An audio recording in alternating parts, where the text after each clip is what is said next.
What's up, everyone? It's your boy BLAZEDxENFERNO. And I'm Eknight117, and you are listening to episode 72 of the Infernal Gaming Podcast. Yes, sir. Yes, sir. We are recording this episode 11/19. So like a couple days before Thanksgiving. By the time this comes out, will be like a day or two before Thanksgiving. So happy Thanksgiving to you and your family and everything like that. As always, we got a very dope show for you today. We've got, and I know I say this on every episode, we got the best one yet. I think y'all been waiting for this one. Y'all really been waiting for this one. So, yeah, I mean, as always, just know you can listen to us on YouTube, Spotify, and Apple Podcasts. Links are in the description. Check out our personal links as well. Remember, check me out on Twitch. Check my boy Eknight out on YouTube. He's really been grinding. He's got something he's working on featuring your boy. Coming soon. Make sure you guys check that out. But if you're watching us on Spotify, Apple Podcasts, it is imperative that you give us 5 stars, man. Give us 5 stars. Help us grow, man. Help, people discover the podcast and all that, because we really be working hard. Episode 72, man. Also, big apologies for this episode taking so goddamn long. This should have been like episode like 73 or 4. Things came up, stuff like that. But we back at it. You might even get like a back-to-back type thing. So just, stay tuned, man. Stay tuned. We got a really good show for you guys today, man. Really good show. And I'm not even going to waste any time. I am going to waste some time. I'm going to waste a little bit of time. Because as always, I got to ask my co-host, Eknight. What he been playing, man? Because I've been seeing you play this one game. What was you playing right before the podcast? I was playing Lethal Company. So what the fuck is that? It's a fun game. It's a great game. It's $10, and you should cop so we can stream it. All right, I'm looking at. It's on Steam, right? Yeah, it's early access, $10, so it's like low investment cost. It's like PS1 era graphics, like pixelated. But like you go in there, you work for a company. It's like a salvage company. You and like 3 other people in space land on various different planets with various different like animal life, and they have, each one has like an interior you can explore and shit, but it's randomly generated, so like no 2 jobs are the same. The funny thing about it is how goofy like the mechanics are. Like you can just like run around and then you'll just be chilling, and then some like monster will come out and like grab you. A lot of the monsters are like super interesting. Like the Bracken is like the dude that like skulks in the shadows, and then like you lock eyes with him and he'll come chasing after you. But then they also have a John that's like the SCP Peanut, where you have to stare at him, and if you break eye contact with him, he'll like move really fucking fast. And there's a bunch of other cool shit in there, but like what's funny is just like the interactions of just watching your teammates like do stupid shit to try and survive and then die. You can't really like fight back except for if like you have a shovel, which is like you can also hit your teammates with. So I go into like random servers sometimes, and I'll just like be playing Among Us in the server, and these guys don't know I'm playing Among Us, and I'll just like I won't take out the host because he can just kick you. So I'll just randomly take out some of the other dudes. And I'll just like play along. I was like, yeah, I don't know what killed him, dude. I have no idea. I might have to check that out. That sounds like something I would like. One of the funniest things that you can do, you can customize your ship's interior, and you like buy stuff for it, but you can move the light switch. So I'll move the light switch into an area that's like obscure, and I turn off the light, and it gets dark as shit in there. And it's like everyone's like, oh, who turned out the lights? And I'm like, man, I don't know, dude. I'm feeling along the walls. I can't find it. It's like just like gaslighting them into thinking there's no light switch at all, and the ship just lost power or some shit. It's funny as shit. I do it all the time. It's like the first thing I do in there. But yeah, I would check it out. It's a lot of fun to play with friends. Yeah, $10 ain't bad. Yeah, it's I'd cop it now before full release. They're gonna add more shit to it, and there's like I think like 9 different planets to explore. Some background lore about the company and shit that you can find randomly. But yeah, it's cool. It's a cool game. It's a cool little indie game. It deserves a lot of the success it's getting right now. Now, there's another game I wanted to ask you about because Vitani forced you to play it, and I was fucking shook you guys were playing it. Like, I was like, yo, what the fuck? What? How was your time on Minecraft? Not Minecraft, Maple Story. Oh yeah, yeah. So like, I've never played Maple Story before, Really? and that was the first time I actually played it. Wow. Yeah, I've That's heard of it, crazy. but out of all the free MMOs back in the day, RuneScape was the genre that I played the most. I used to play that joint with Little Man back in the day. Yeah, no, I saw it. It was a side scroller, and I just like couldn't. My brain was like, "Nah, this is lame," and I, like, so we were playing it, and it's got some weird ass controls. It was a bitch to figure out how to stream it, and then a bitch to figure out how to actually play it. But once I played it, it was like, I don't know. It was kind of like how RuneScape used to be for me. I just played it. My brain just turned off, and I was just killing stuff. Yeah, that's an MMO thing, man. That's an MMO vibe. Yeah, I mean, it's chill. Just turn your brain off to interact with some people from here to here. There's a couple farm some glitches, monsters and shit. couple How did glitches. Vitani and them like it? They used to play the shit out of it, so they already love it. Yeah, they're the ones that suggested it. So I was like, yeah, nah. Yeah, I'd like to see more of that, man. I ain't gonna lie. I didn't watch too much of what y'all were playing because I was streaming too. Yeah. But it like fucked me up that y'all playing that. I was like, damn. Well, we were either gonna stream that, and fuck with y'all, or we were gonna stream Guild Wars 2 again. And I was okay.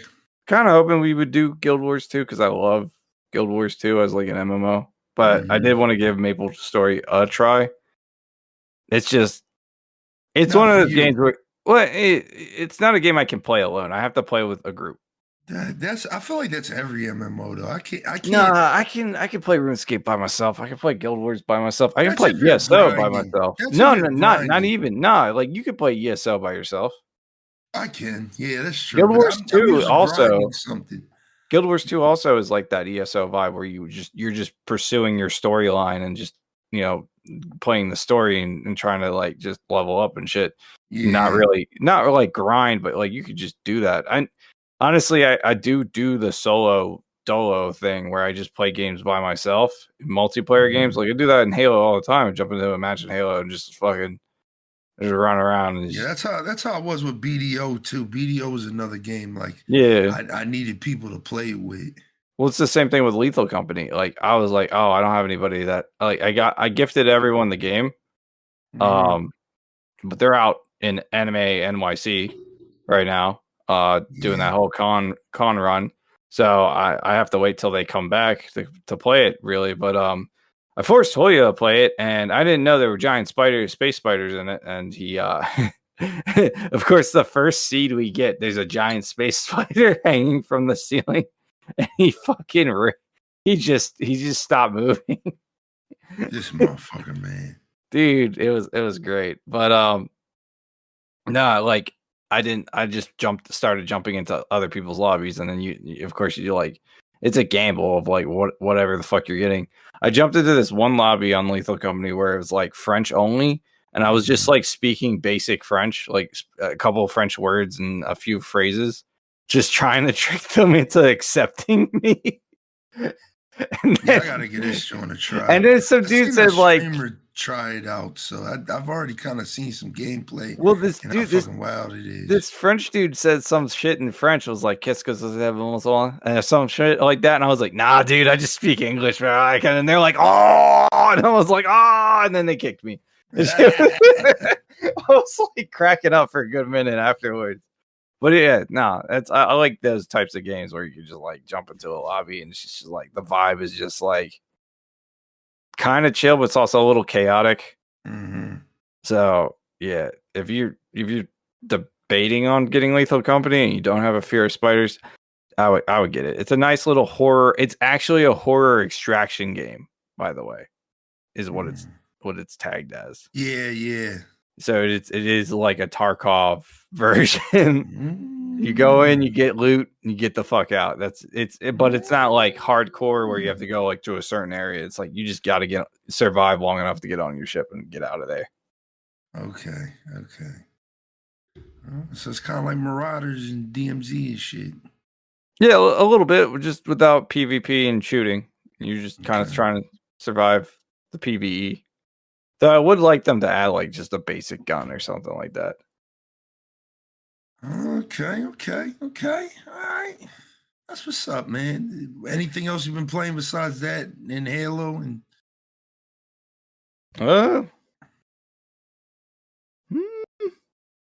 no, just that. That's good. Like literally, it's just become a habit now. I just jump on Lethal Company and go into some guy's server and hide their light switch and then gaslight the shit out of them. Sounds fun. I got to give it a try. Yeah, it's really fucking great. Yeah. So, ask me what I've been playing, man. No. Okay. Yeah, no. We're skipping skipping. Okay. Ask me what I've been playing now, for real. Ask me what I've been playing. I already know what you're playing, dog. You're playing Duty. What the fuck? Right. The fuck? Right. That's right. And if you thought I was gonna make you guys wait until the end of the podcast to find out, you're mistaken. Yes, sir, man. We're gonna give you the review right now. Honestly, this is probably gonna be the rest of the podcast. So it's gonna yeah. I mean, get your snacks because I got a lot written down. Y'all, if y'all watched any of the Call of Duty streams that we did do, every time somebody kind of asks me something, I've kind of like diverted the question only because I was waiting till now to kind of put all of my feelings down about the game.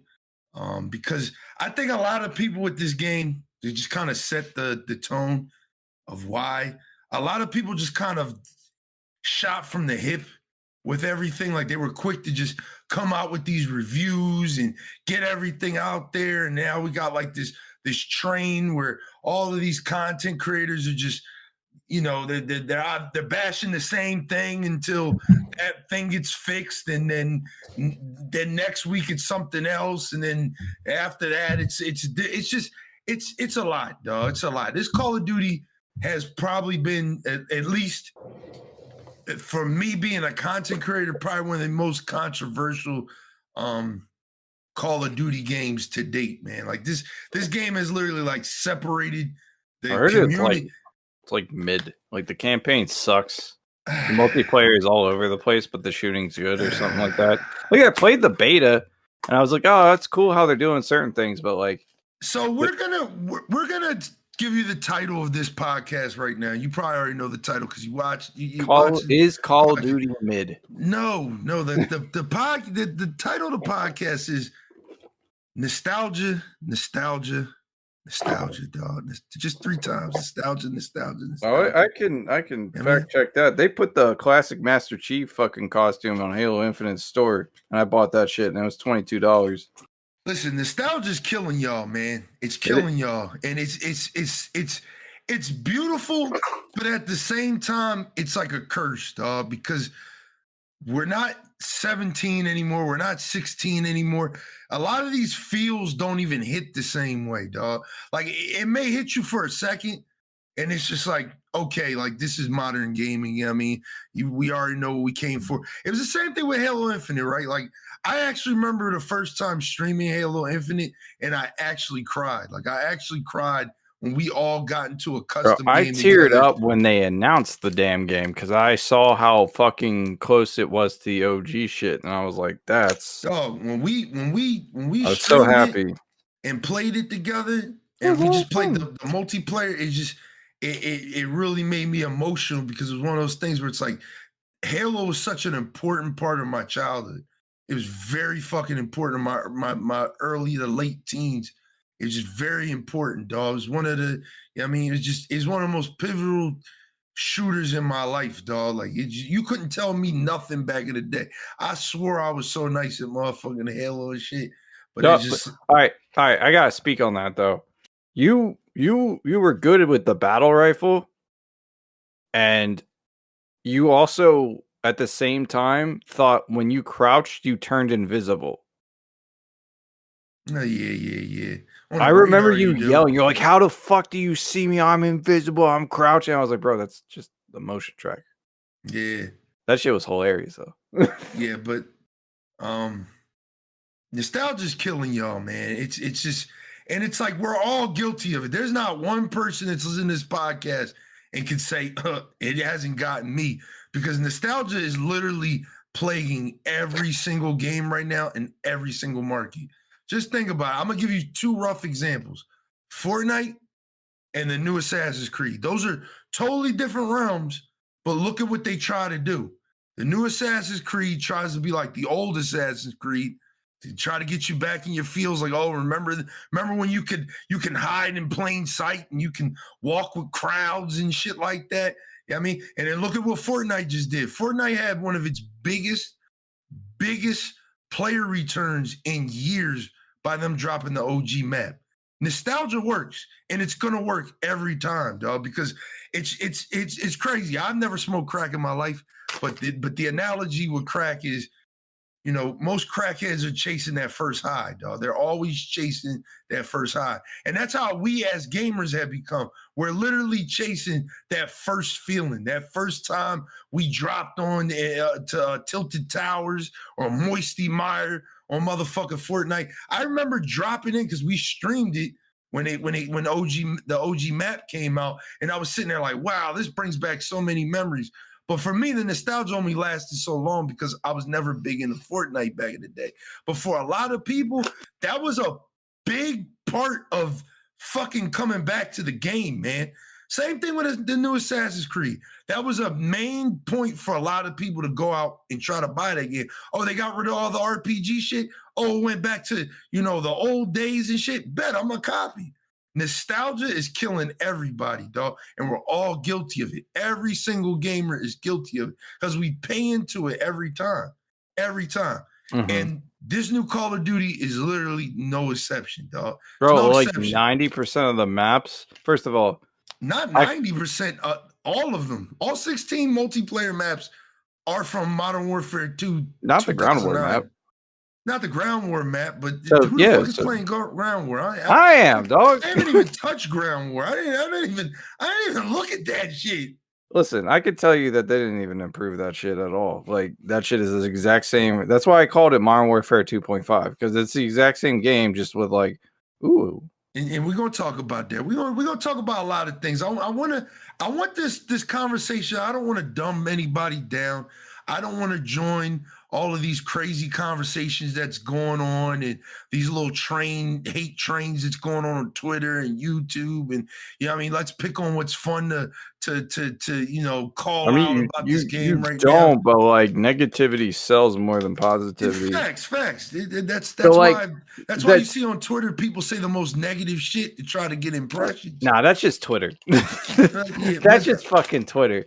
No, first of all, it's like, you got these dudes making videos on all the shit they hate about the new Modern Warfare. Obviously, the campaign sucks ass, and I could have told you that from the rip when I said that the second campaign. I don't know why everyone liked the second campaign. That shit was all over the place, and then they played this one. It's apparently like the same shit. But so I guess we'll start with campaign. We'll start there. We'll get it out the way because it's the easiest thing to get out the way. Yeah, easiest thing to get out the way. Yeah. Campaign's mid. Campaign is very mid. To right now, IGN as of as of recording this podcast right now, I'm on the last mission. I haven't beat it yet. Haven't beat it. Did you have fun? Yes and no. I think the execution for a lot, this is where Modern Warfare 2 got the campaign right. Right. There was a great variety of missions in Modern Warfare 2 2022. Great variety, dog. You had AC-130 missions. You had a ghillie suit mission. It literally was like a greatest hits campaign. It's just kind of the story itself was kind of whack. Like the whole time you're just chasing this guy, and I'm going to spoil it for y'all, because the game's a year old. If you haven't played it, what the fuck? It's the same fucking story from the older games too. No, it's not. It's really not. It is. Just the betrayal is, to a certain extent. No. Because they're chasing Makarov. That's You're literally. not doing that in Modern Warfare 2. And yes, you are. Modern Warfare 2, they introduced Makarov. No, they don't. Not in 2022. Yes. In He's literally. 2009. They do the They no don't. Russian shit at the end of the game. At Yeah, the that's when very they. end of the game. But That's who throughout you're the- chasing, though. No, throughout the whole game, you're chasing that General Barkov bull or whatever his name is. General Barkov. Whatever his name is, you're chasing that. See, that's the thing. I will admit that Modern Warfare 2 and Modern Warfare 3, the storytelling is ass, because all you're doing the whole game for literally both titles is, oh, they got missiles. They got missiles. We got to stop them from getting in Modern Warfare 3.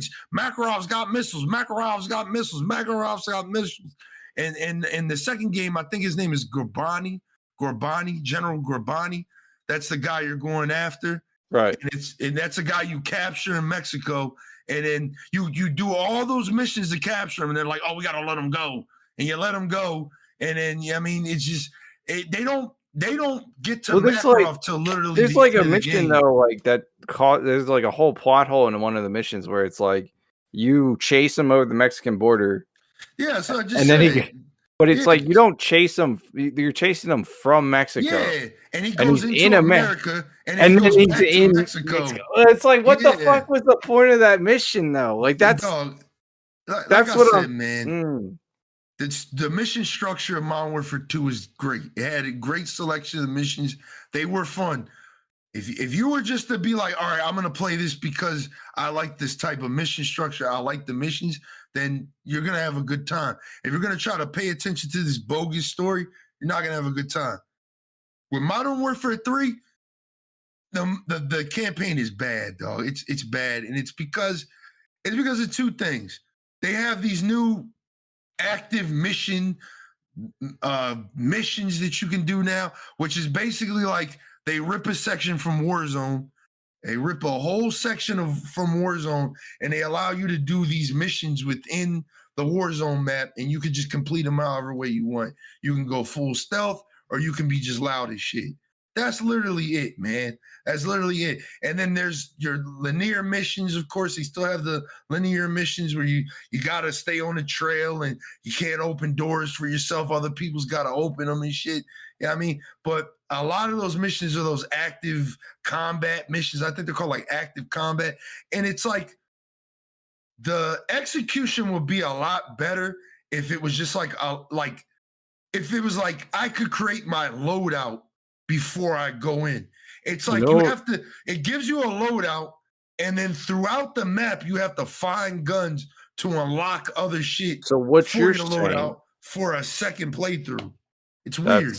No. All right. So what they should have just did? They should have just did the Halo formula with Sandbox. I mean, yes, but I think the thing is, and this is a Call of Duty problem. Wait. Didn't they have like a system in the previous one where you could customize your loadout and you just Black Ops 3, yep. No, literally 2022, the campaign. I'm pretty sure if you go into it, you can put certain guns into your loadout and then have them for the next mission. Yeah, that was only the only Call of Duties that did that was Black Ops 2 and Black Ops 3. All right. You could literally pick your loadout. You pick everything. I mean, if you're gonna into the mission with. If you're gonna have a sandbox mission where you can go stealth or assault or whatever the fuck, what they should have did was like a Ghost Recon like style game. That would be dope. Yeah, where you have command, like you place your dudes on the map somewhere to set up an operation, and then you play the mission. But then you get into the trappings of it's now 2 sandbox. And that it can't tell the story. And it's just, like I said, Call of Duty people, and I'm going to say this a lot through this review, you cannot please these people, dog. You cannot please the Call of Duty community, dog. For years, they beg, give us Black Ops 3 campaign again where we can just do things the way we want and stuff. That's because you had 3 different companies doing 3 different versions of the same fucking IP. This is facts, but I think the problem with this game was just like it's just like we said for Vanguard when we did the Vanguard review way back. It's like they go so halfway with everything. It's like They want to keep it linear, but at the same time, they want it to be this open sandbox thing. It's like either do one or the other. Same thing with the no Russian mission. I think the biggest disappointment for the campaign was when you actually get to that mission where it's no Russian. And I won't spoil it for nobody because, again, I'm going to give y'all time to play the game. Was it exactly like it? No, where you could... hell no. Hell no. But that's what I'm saying about the whole story, like the overall story between all three Modern Warfare, like the new versions of it, it all ass. Like the first one, like if you can do a side-by-side comparison for the campaign of the old Johns and the new Johns, it's like you have much more character depth, more fucking storytelling. Like, yeah, Modern Warfare original is over the top with action, but that's like what the fuck it was. Like, it's an action shooter game. I think that was because, and not to cut you off, but I think that's truly because with the older Call of Duty games, you could tell like they brought in a lot of writers, a lot of movie writers for those campaigns. With these campaigns, you could tell it's just something to put on the back of the box. That's it. If you ask 90% of people who bought Modern Warfare 3, listen, I'm gonna cut you off. I'm gonna cut you off right now. Who is Captain Price? The captain of 141. Yeah. How did you come to know him as that? Well, if I never played the new games, it was from the old games. Right, but was he more iconic in the older games, or is he more iconic now? I mean, that's a bad example because Captain Price has literally been in Call of Duty since Call of Duty 2. Like Captain Price was a character in the World War II Call of Duty 2 game. Like he's like your commander in that game. All right, yeah, but they fleshed him out more in Modern Warfare 2. So he got lore, man. He got lore, man. But if you were to ask any Call of Duty fan, if they'd be like, "Yo, what's Captain Price? Who's Captain Price?" Like he's like 141 Task Force. Yeah, and it'd be like, which like version of the games do you like Captain Price in? I'm gonna go with the older ones because he has much more character depth and fucking personality. Like but he's. This is the thing, right? This is the thing, dog. It's like I try not to go too hard on these fucking campaigns anymore because generally it's just something to do for like 4 or 5 hours, and it's like, all right. I'm playing what I came for, dog. I'm playing what I really came for. That's cool and all, but it's like fucking World at War was fucking awesome. Yeah, but dog, I think we just and this is another thing we're gonna say a lot throughout this entire review. We live in a different time, man, and I think it's like people. It's like this, dog. We're just gonna get the meat of it out the way. People's biggest problem with this game is that it's basically old maps remastered, some new guns, the same gameplay as the year before, and it costs you $70, right? It costs $70 fucking dollars, dog. $70. $70. If you make $15 an hour, right? It's gonna take you 4 hours of your life to pay for this game. If I did my math right. Maybe. It's 5 actually. Yeah, it's 5. I was like, wait. 5 hours. Yeah, it's like 5 hours of your time. Listen, so counter that, right? Just devil's advocate real quick. Yeah. It's more or less like, all right, so in this COD you get a campaign. Campaign's ass. Let's just go with that. Because if IGN didn't give the fucking game's campaign more than a fucking 8, then it's usually fucking ass. And that's the only reason IGN hates it is because they gave it a 4. And I was laughing the whole time because IGN only gives Call of Duties like 10s and shit. And that's like the meme with fucking IGN. But fucking, but I feel like you get campaign, which is ass. You get DMZ, you get zombies, you get multiplayer, and then you get DMZ yet. Was it coming? We'll talk about that. We'll talk about that. What? We'll talk about that, man. Listen, we got a lot to unpack here, man. Just so y'all know, I got over 50 hours in this game. I thought it was feature complete. Feature complete. Warzone, DMZ. Oh, DMZ's still in beta, so technically, yeah. But can you play the new DMZ? DMZ and Warzone didn't get the Modern Warfare 3 treatment yet. They don't until Season 1 goes live. When's So season one go live? right now, if you want to play Warzone or you want to play DMZ, you still have to literally load up, in a sense, Call of Duty Modern Warfare 2 because they still run on the Modern Warfare 2 engine. That's okay. All right. Look, we gonna hit every check mark for y'all motherfuckers, dog. And I hope I got some of these YouTubers that's been joining in on these weird little hate trains, because it's like I just really want to break things down, and I want our listeners to at least, because up until this point, right, that we're at right now, game is out. It's been out for like a week now. Yeah. Like 12 days or something. Well, technically, like it's been out longer than that. Like 9 days. Yeah, something like that. But you know what I'm saying. And you know, podcast before this, or the podcast maybe 2 or 3 podcasts ago, I was really hyping this game up. I was telling people I think this is gonna be like top 5. This is gonna be something that we've been waiting for a very long time. And you're just gonna have to keep listening to, you know, what I got to say on that. But going back to what I was saying is, with the campaign, right? I think that we just live in different times, dog.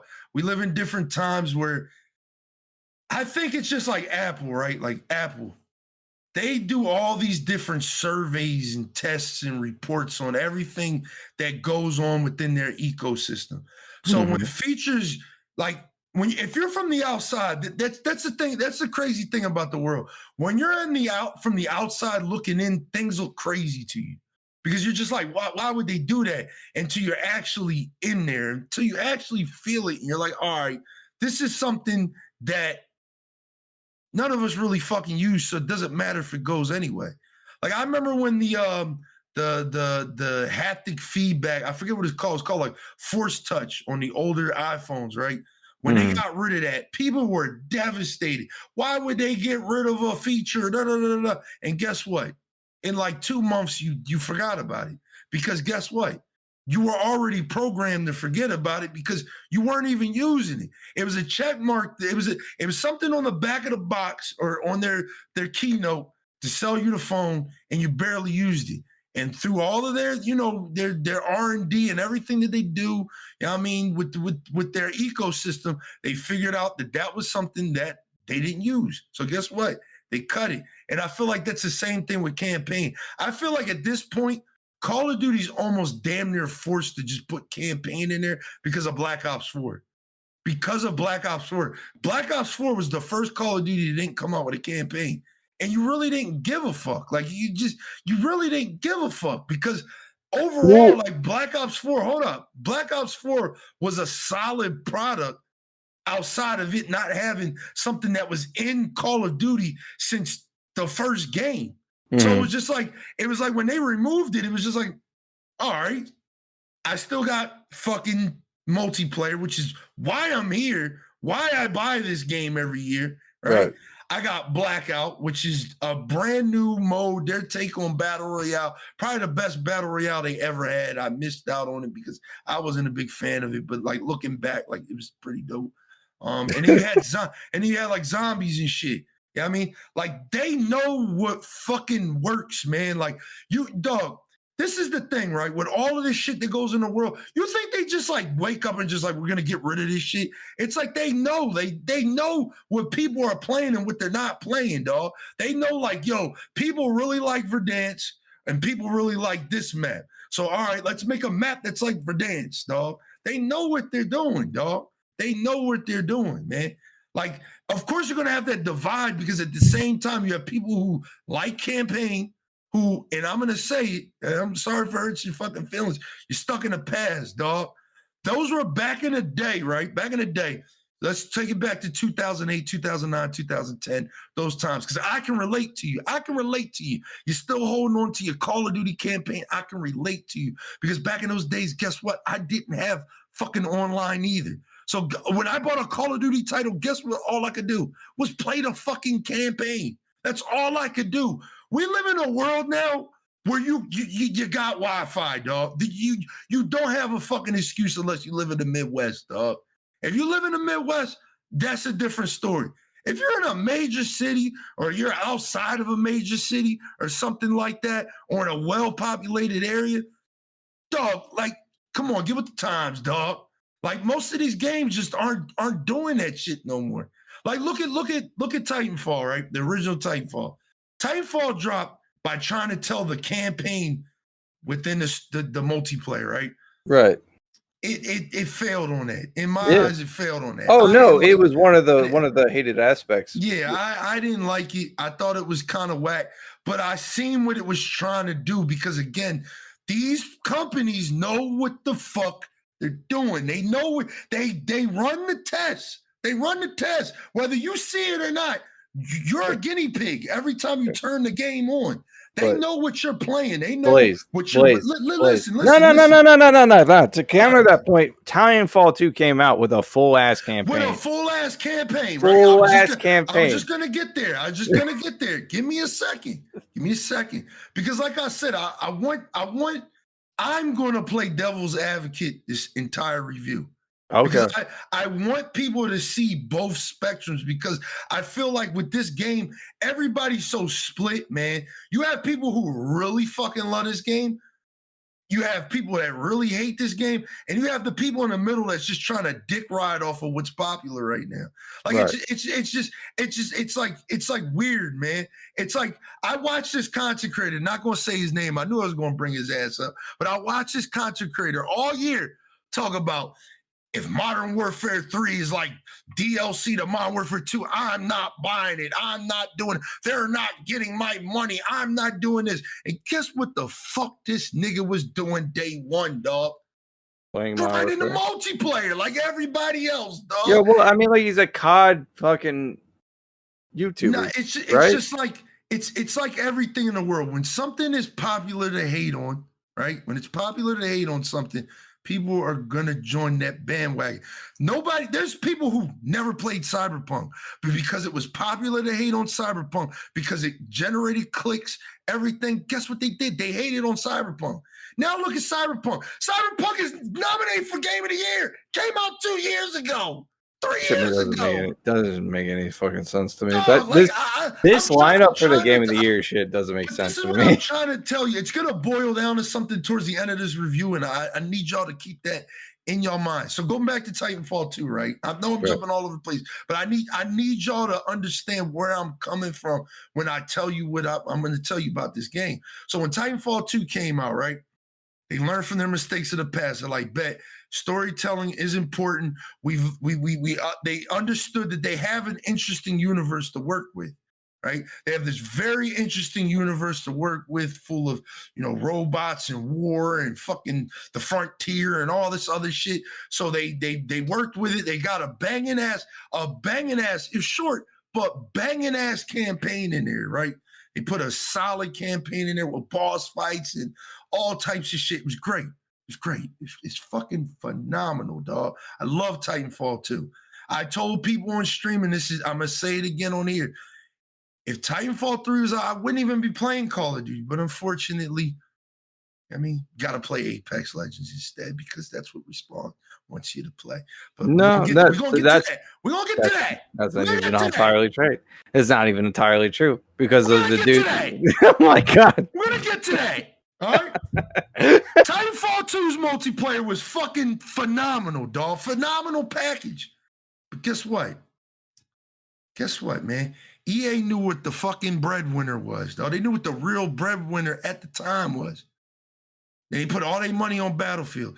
We may look at it like it was a bad fucking thing, but Battlefield's one of the biggest selling fucking franchises ever, dog. And Titanfall 2 ain't make no money. We can love Titanfall 2 all we want, but guess what? People didn't fucking buy it when the game came out. And this is what happens. This is what happens when people don't buy a fucking game that they love so much, because that's what we love to do. Oh, I love this game. I love it. But where were you when we needed you, dog? Where were you? Because I bought Titanfall 2 day one with this man Eknight.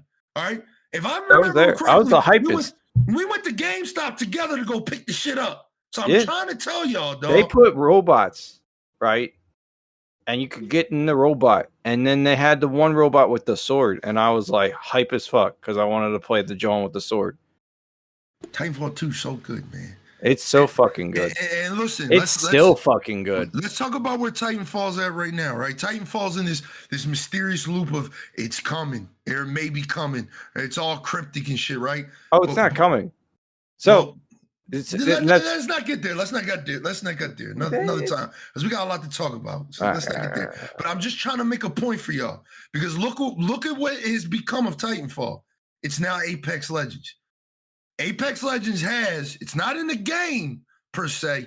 It is in the game, but it's not in the game. It has great storytelling. It has characters that people really love, something that Titanfall 2 had.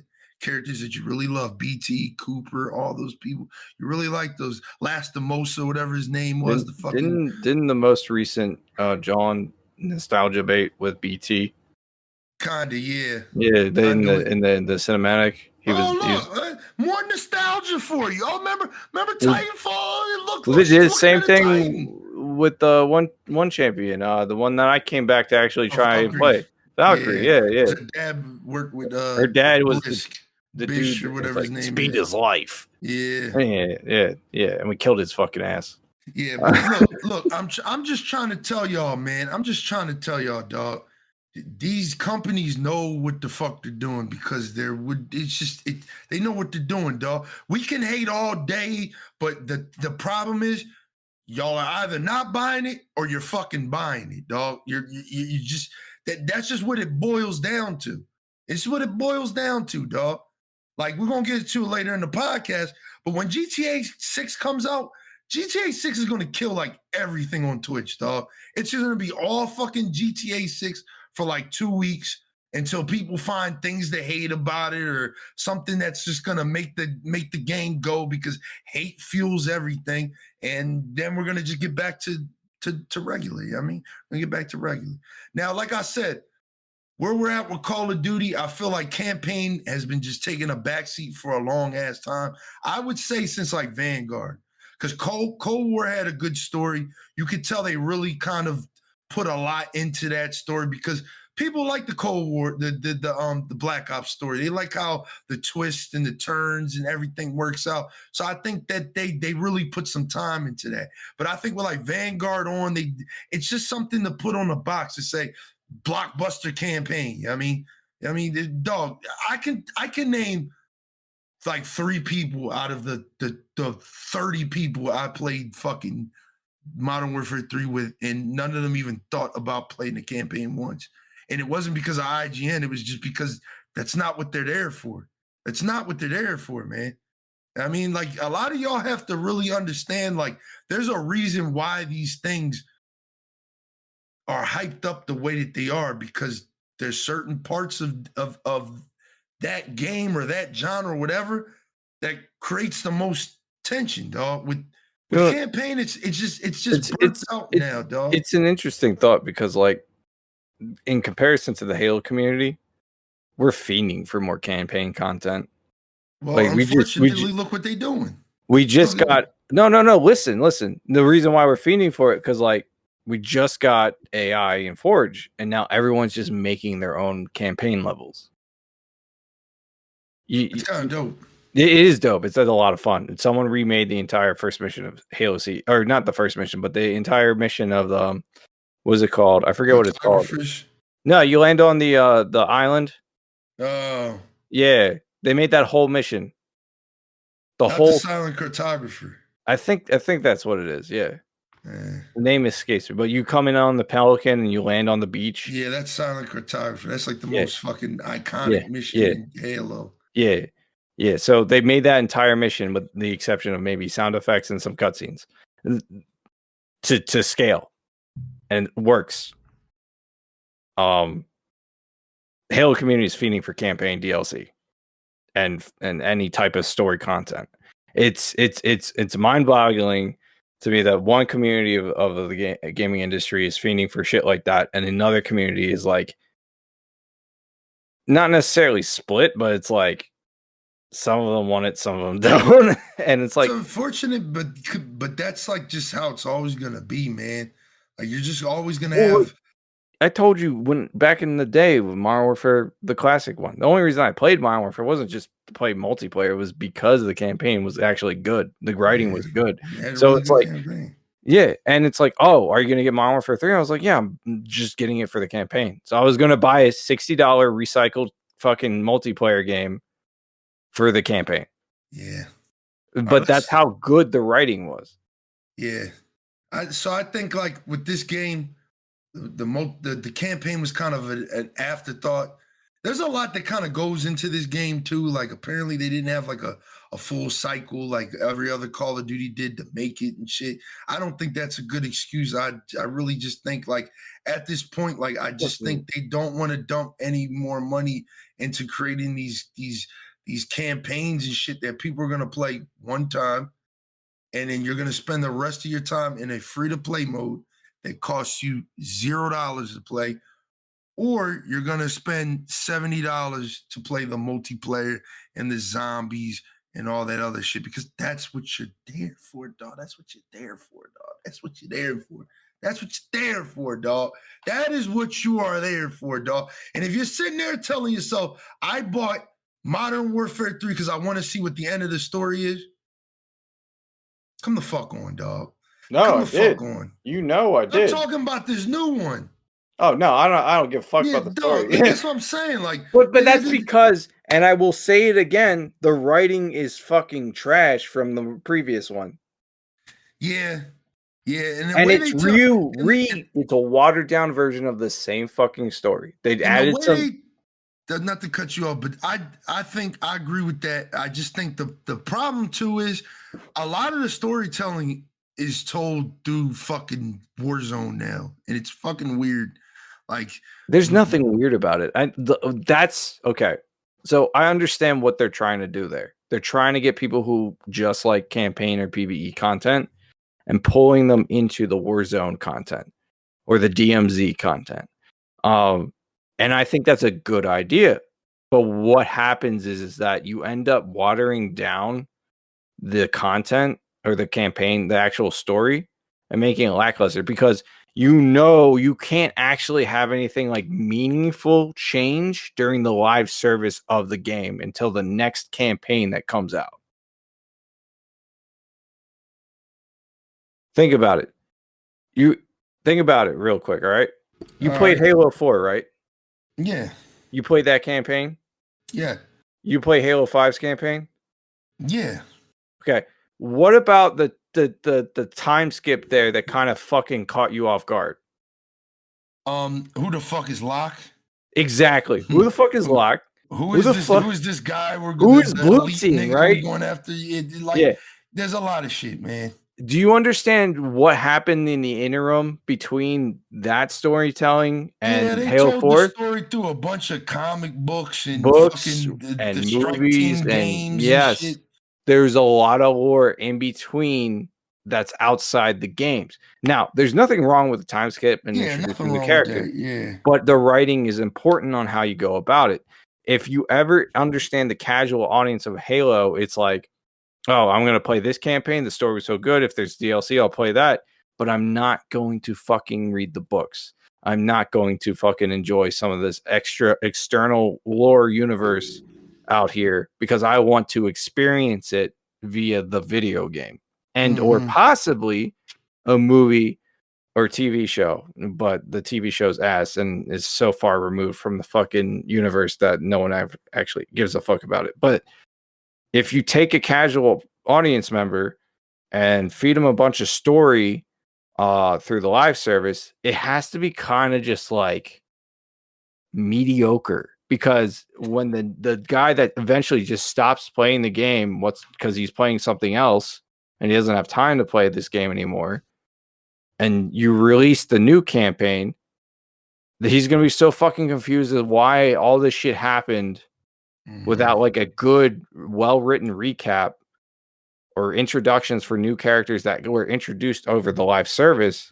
And he's going to be like, I don't want to fucking play this because this fucking makes no sense. You know what I mean? Like you feel kind of lost in the sauce. It's fine, but let's stay on topic, dog. Let's stay. That's what I'm saying. they're telling the stories now through the live service. Yeah, I get it. The same thing Destiny does. Every season they drop every expansion they drop 4 seasons, and throughout the season they expand on what the initial campaign started. Yeah, but their campaigns are also multiplayer and co-op. Yeah, so, of like, course. But Call of Duty's campaigns are not. Yeah, and I wish they would change that. But like I said, campaign's mid. You can tell by the fact that I didn't beat it. I didn't beat it because at the end of the day, I think the one thing that turned me off of it, and we're gonna skate past the campaign shit because I'm tired of talking about it. It's just like with the original Modern Warfare 2, Modern Warfare 3, there were stakes. Like the stakes were fucking high, man. There's a lot of shit that was going on. Fucking America was getting fucking raided by the Russians and all this shit. And it was just that shit was great. This shit was dope. There's none of that here, dog. And I think it's because, again, we live in a world now where things are just a little softer. You know what I mean? And they're scared of hurting people's feelings and shit like that. Same problem I had with Vanguard. Like you got this black guy who's the captain of this predominantly white team in an age where, you know, black people weren't very respected and shit like that. And they try to act like they were all buddies and friends when that's just not how the way the world was. And I think that's the problem with this game. It's like there's certain things and tropes that it's afraid to go into, like making Middle Eastern people look like terrorists and shit like that. There's just a lot of things that the campaign is just, it steps on the eggshell, but it doesn't break it. Do you remember when 2019 Call of Duty came out or was about to come out, and all the reporters were trying to cancel the game because the one mission was so fucking real and intense and whatever? The night mission that everyone was freaking out about. And then we finally played it, and I was like, oh, it was all right. It was cool. Yeah. Like, it was no fucking big deal. They hyped that shit up like it was so, like, it was like you committed a war crime. I just think the campaign would be better if the stakes were it felt higher, dog. Like it throughout the whole story, it just never feels like Makarov is winning. And it never feels like you're winning. It just feels like you're this big stalemate and you're traveling all over the world to weird locations to do stuff. It's just, I don't know, man. Campaign's mid. If IGN gave it a 4, I'd really agree with that. I'd probably give it less than that, but again, like I wanted to see how the story ended, but at the same time, I'm not there for that, dog. The good guys win. One major character might die. I'm there for the real $70 DLC. I'm there for the shit that makes my shit hard. All right, that's what I'm there for. I'm there for the motherfucking gunsmith, the gunsmith, the multiplayer, nigga. Let's get down to business. Let's stop talking about that fucking campaign and get down to fucking business, dog. Get down to business. All right. By the way, Battlefield dropped their campaigns a long time ago too. By the way, just another thing I need you guys to understand. Like, again, these companies do their A&R, dog. They know what they're doing, dog. They know niggas ain't buying Battlefield to play the campaign. We stopped doing that a long time ago. I wish Call of Duty niggas would do the same thing. Battlefield fans are still waiting for Bad Company 3's campaign.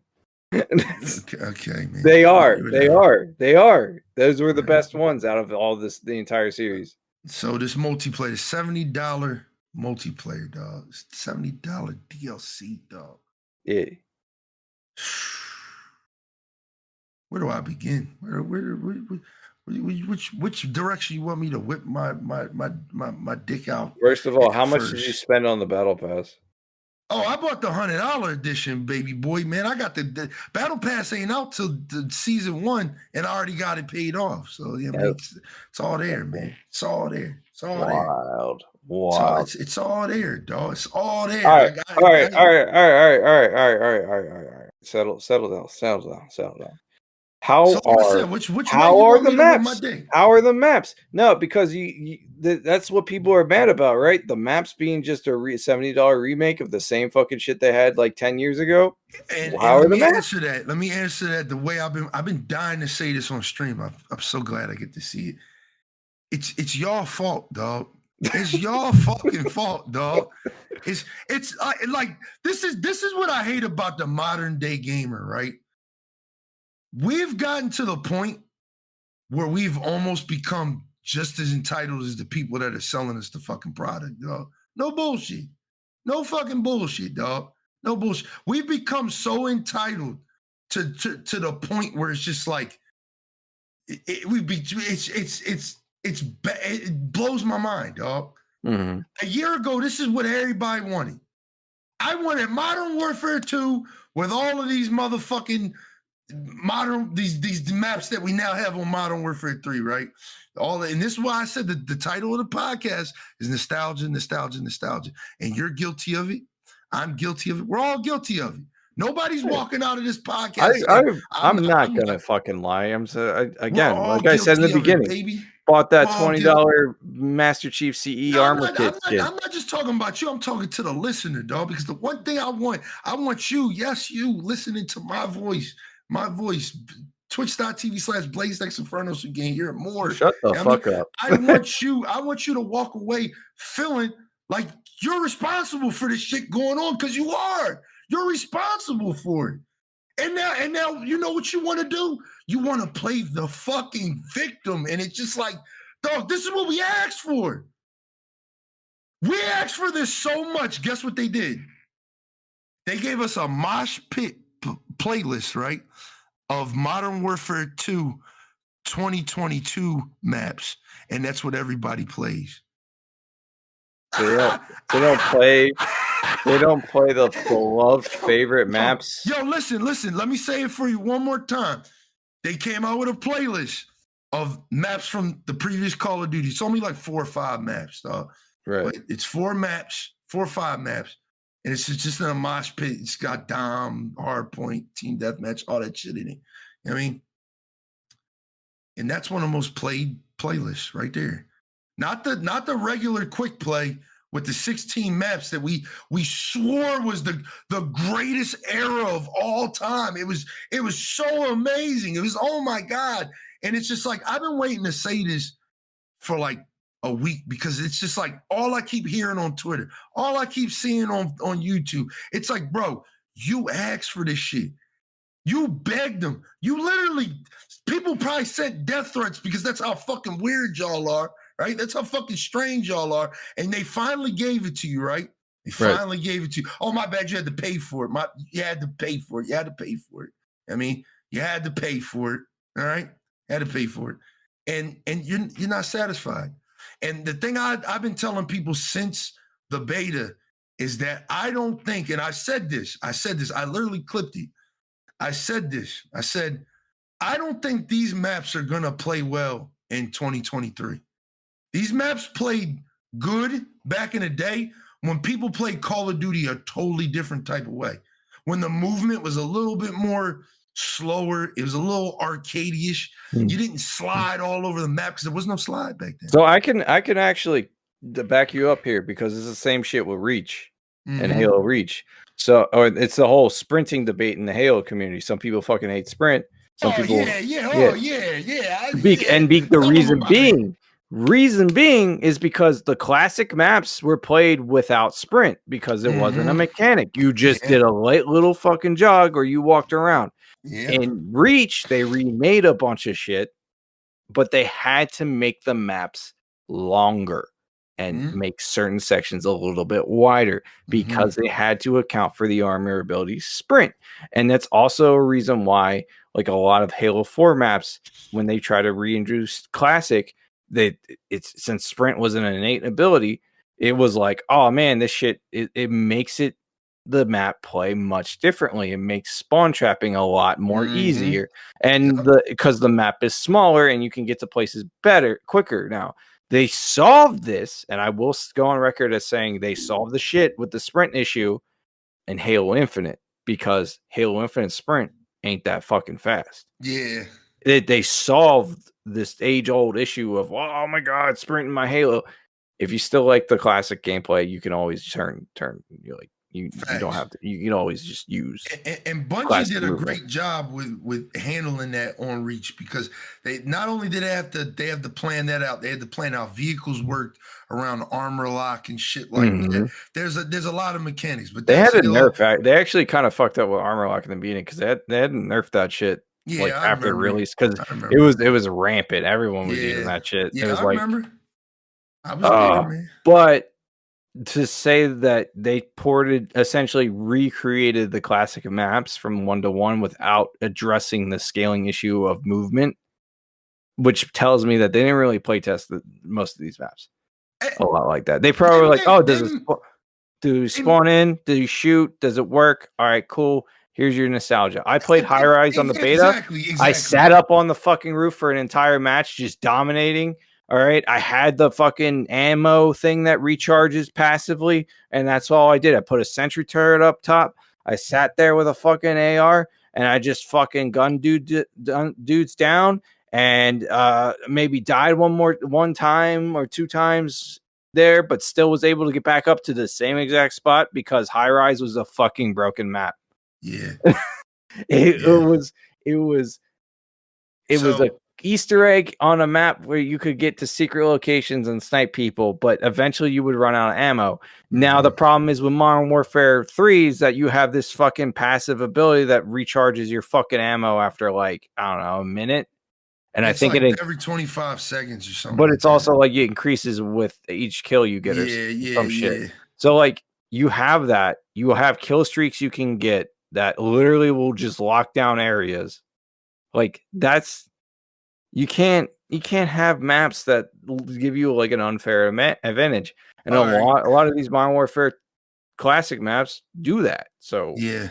Well, in a sense, right? Because Modern Warfare 2 is like my favorite Call of Duty. So some of these maps are like that they're my shit, dog. They are my shit. These maps are some of my favorite maps. Like even when I play this game, I'm literally calling these maps out the game battles call outs. By the way, RIP to game battles, because they announced this week that game battles is closing down. So RIP to game battles, dog. It's crazy how we did that shit back as kids, and you forced us to do that shit. But listen, just that's neither here nor there. We got banned on our first match. I'm just saying, nostalgia is. You know why too? Yeah, it wasn't. It was our first fucking game. It wasn't even our fault, though. It wasn't our fault. Your fucking buddy literally went off. Was like they're cheating. And it's like shout out Fakey, man. Shout out my guy. We're banned, and I was like, God damn it! Like, but listen. I'm gonna say this, dog. Some of these maps I have a sentimental attachment to. I remember during the beta when I loaded into a state, I was like, wow, this is really a state. This is really a state. The state was like my favorite map back in the day. It was the map that I dropped my first ever nuke on in Call of Duty history. Dropped my first nuke on it, and it was a great map, dog. In this Call of Duty, I cannot fucking stand it, dog. I stay away from it. I stay away from it like the plague, dog. If a state gets voted on for either domination or hard point, I am backing the fuck out, dog. I'm backing the fuck out. I'm raising my hand here because I just peeked. You know what else is funny? You guys have your classic maps, right? And I'm gonna keep going to Halo because I'm the Halo guy. Halo just dropped an event, which is like joint ops, but it's all Halo 3 things remade maps. Some of them are 1-to-1 recreations. Others are recreations, and they add shit to it, like different pathway. You remember Lockout? Yeah, they have a banished version of that, where it's like on a banished facility, but it's the same layout, but they have a couple new pathways you can use, like towards like the bottom there. It plays so much better with the Halo Infinite gameplay. And it's like there's banished narrows. They did narrows. They recreated Citadel or Epitaph or whatever it's called. We've been had a couple of these maps. We've been had what's it called? High Ground. Plays great. And that's like an attack one flag type of map, like attackers, defenders type map.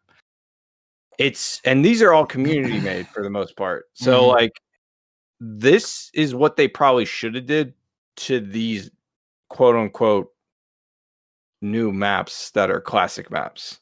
But you can't, man. Unfortunately, you can't. You can't. You can. You can't. Man. Some people will bitch. Let me tell I you understand. Why. Some people will bitch, but they would have been better for it. I agree with you. I think a lot of these maps could have done with a little bit more open areas, or you like say with the estate, you kind of like did something to the house or something like that, made it smaller, made it bigger. I don't know. All I know is this, dog, that nostalgia is killing y'all because, like I said, y'all complained for a whole year that we didn't get these maps, dog, that we didn't get Terminal, that we didn't get Rust, that we didn't get this. Now we got them. Damn, y'all don't have Terminal? And now we got them now, but it's just like nobody plays Terminal. Nobody wants to play that shit. I love Terminal because it's fucking. You got motherfuckers zipping around with tactical pads on half of these fucking maps, not playing the way that they did back in the day. Where it's like, all right, I'm a hard anchor stairs or escalators. I'm a hard anchor gift shop. I'm gonna do this. People don't play that way no more. Everybody's jumping around the map, zipping and sliding and YYing all over the place. It's a different era, dog. It's a different fucking era. So, like I said, y'all spent a whole year complaining for these maps. We finally got them. And now all you want to do is get on YouTube and Instagram and say, oh man, this was terrible. This is terrible. And their response to it was, all right, we won't give you the Modern Warfare 2 maps that you've been playing for a whole year that you hated. And guess what you're doing? You're fucking loving it. It's like I said, dog. Yeah, they put a V8 engine into a Tesla, and now it doesn't work. With Call of Duty, man, it's like you can't please everybody. That's any franchise. Can't please anybody. But it's like I said, man, nostalgia is fucking killing y'all, dog. It's killing y'all. It's gotten to the point where the debate is now, oh, is Black Ops gonna be? It's just like, dog. This is the talk that I had with a friend off stream, right? I was like, with the next Call of Duty, what I want them to do is name it something different. Don't do Advanced Warfare. Don't do Ghost. Don't do Infinite Warfare. Don't do Black Ops. Don't do Modern Warfare. Do something new. Do something new with new characters, with new everything.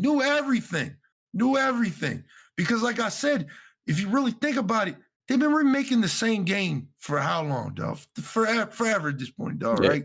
Yeah. It's just with this one, it's the most noticeable. It's the most noticeable because it's essentially just, I mean, that's what it is. Modern Warfare 2.5. That's what it is, right? That's what it is. It's Modern Warfare 2.5, right? But they've been doing this shit for years, and it's just like, all right, now we have a problem with it, which is rightfully so. But we're gonna get into it, right? Yeah.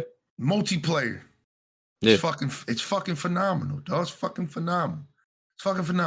And before these kids, you know what I mean, get on my ass talking about, oh, all they did was +1 the movement. All they did was this. All they did was that. I mean, yeah, dog. You mean to tell me if your car, you just changed your car's brakes a year ago, right? You barely drove it. You're gonna change your brakes again? You're not gonna do that. Why would you do that? Your brakes are fine. Yeah. Brakes are fine. I mean, you didn't drive your car a lot, so you might have to warm it up. You know what I mean? Stuff like that. Battery might have to get charged up. You know what I mean? Little small things, dog. Little small things makes a big fucking difference, dog. And I don't get it. I don't get it's not a big brain thing, dog. All we did last year was say, hey, the movement feels a little slow. Things feel a little sluggish, right? We don't want it to necessarily be Call of Duty 2019, but we want it to be somewhere safe in between. That's what I want. Because I thought like 2019, Cold War, Vanguard. 2019 was a little slower. It's just a little too much, dog. It's a little too fucking much, dog. I think what this is like a perfect balance, dog. All right. You can't slide into a slide, hit double tap X and get into a jump and start bunny hopping on niggas. You can't do it. When you go to slide, you can slide cancel, but all you do is you slide and you stand back up. And that's it. You break the slide early. You know what I mean? And it feels good. It feels like, hold up, this might be a revelation. It feels like something that, you know what I mean, they should have been dead. You know what I mean? Should have been dead. You know what I mean? It doesn't take a scientist to figure that out, dog. Again, so like I said, multiplayer is fucking phenomenal, dog. I'm having a great time. I had a 27-hour stream. I spent fucking 18, 19 hours of that. No, wait, because I only slept for 2.5 hours. So, for 25 hours, I played the shit out of the multiplayer, and I had a fantastic fucking time, dog. Loved every minute of it. The learning curve is a little different because, again, with the 1+ movement, the new perk system, stuff like that, it took like readjusting. You know, the aim assist is a little different on this duty because it's not as strong as it was last duty. So aiming takes a little bit of time. A lot of my console friends or friends on PC that play with controller basically said the same thing. Like it took them there was like an adjustment period. Maybe for like the first 3-4 hours, you kind of gotta let that shit kind of like get into the groove before it becomes regular muscle memory. You're just back at it like you were in Modern Warfare 2. And for people like me, don't get discouraged with it because, like I said, my first like 20 games on Modern Warfare 3, I was ass, dog. I was negative every game. But once I got good with the aiming, I figured out the guns. I figured out what perks I liked. I understood the game. I understood, all right, this isn't Modern Warfare 2009 anymore. All right, people are sliding around. People movement is a little different. People aren't just gonna hard anchor this. They're not gonna do that. They're not gonna rush T-slay this. You know what I mean? All this shit from back in the day that people used to do. The game's changed. It's different. It's more high octane. You know what I mean? It's there's a little bit more speed involved in it. You know what I mean? So a lot of your movements have to kind of go with that. And once you kind of get into the flow of it, it feels phenomenal. It feels good. It feels very good. It's a welcoming change that hopefully the next Call of Duty adopts and doesn't change. Doesn't change. Don't change it. It's perfect right now. You know what I mean? Of course, on launch, there's a lot of bugs. There's a lot of stupid shit. EOD didn't work. I mean, I did use it, but EOD didn't work. If the icon would pop up like, oh, you only took half damage from this grenade, but it didn't work. It didn't work. EOD didn't work. You couldn't slide cancel properly because the biggest part about slide canceling is being able to get back into that tack sprint so you're at full movement again. It didn't work like that. You would just pop back up and get into your regular sprint, and you would have to wait a second to get back in your tack sprint, right? Whereas now they fixed it, like a couple days later, they fixed it. There's a lot of things that they fixed, dog, to where it's like right now, they just need to fix like the loadout bug, which is like if you don't, like, I feel like every day it resets. Like every day you're just fucking, your loadouts reset. If you have like the gunner vest on or the overkill vest, it just resets your secondary. So it's like you'll just start back with a fucking shotgun again. And those are the two vests I use the most, the overkill and the gunner vest. I mean, and to go into that even more, the way that he handled perks and everything, chef's kiss, dog. Amazing. Yeah, I like like that. I liked how they did that in the beta. Amazing. And this is the thing that like I don't think a lot of people notice. It's you know, they were talking about how they wanted to do pick 10 for this game, like they did with the older Call of Duty. They want to bring back pick 10. But instead, in Infinity Ward, because this is their game at the end of the day, Sledgehammer was just working on it. Infinity Ward said, no, we want you to do it like this.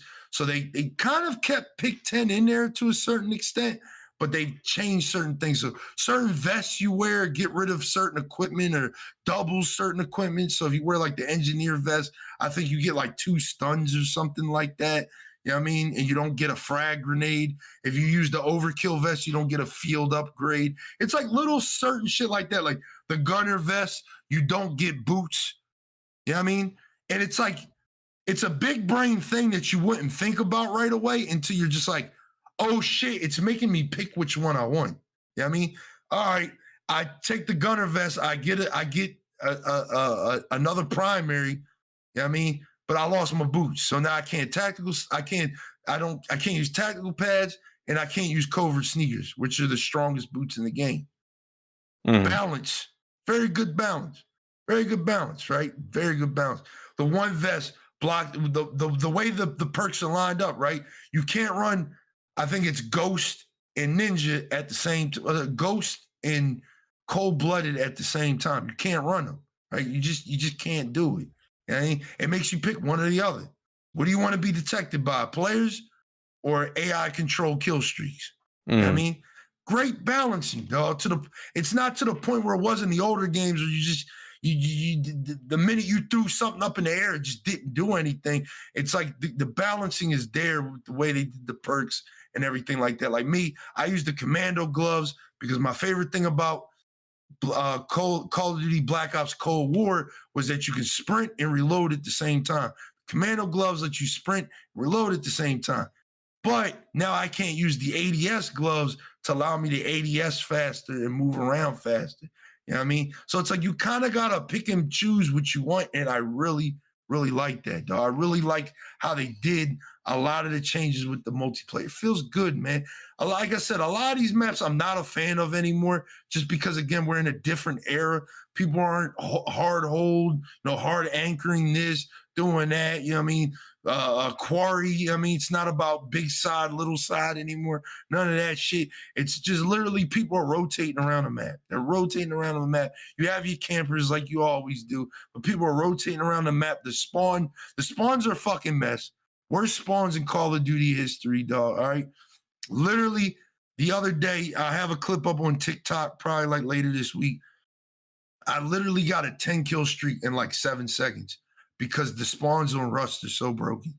They literally spawned behind Tanker for like dead ass like 15 seconds, and we just kept killing them. They would spawn, kill them again, spawn, kill them again. It was crazy. It was crazy. But the spawns are just a fucking mess, dog. All right, they're just bad. Worst spawns in Call of Duty history. Right, you'll be playing hardpoint, and it seems like the enemy team is already spawning right behind you. But you're spawning on the other side of the fucking map. I mean, it's just a lot of things don't work because, again, I do agree with Eknight to a certain extent that they didn't play test a lot of these things because a lot of these modes weren't available in 2009 Modern Warfare 2. I mean, we didn't have hardpoint back in the day.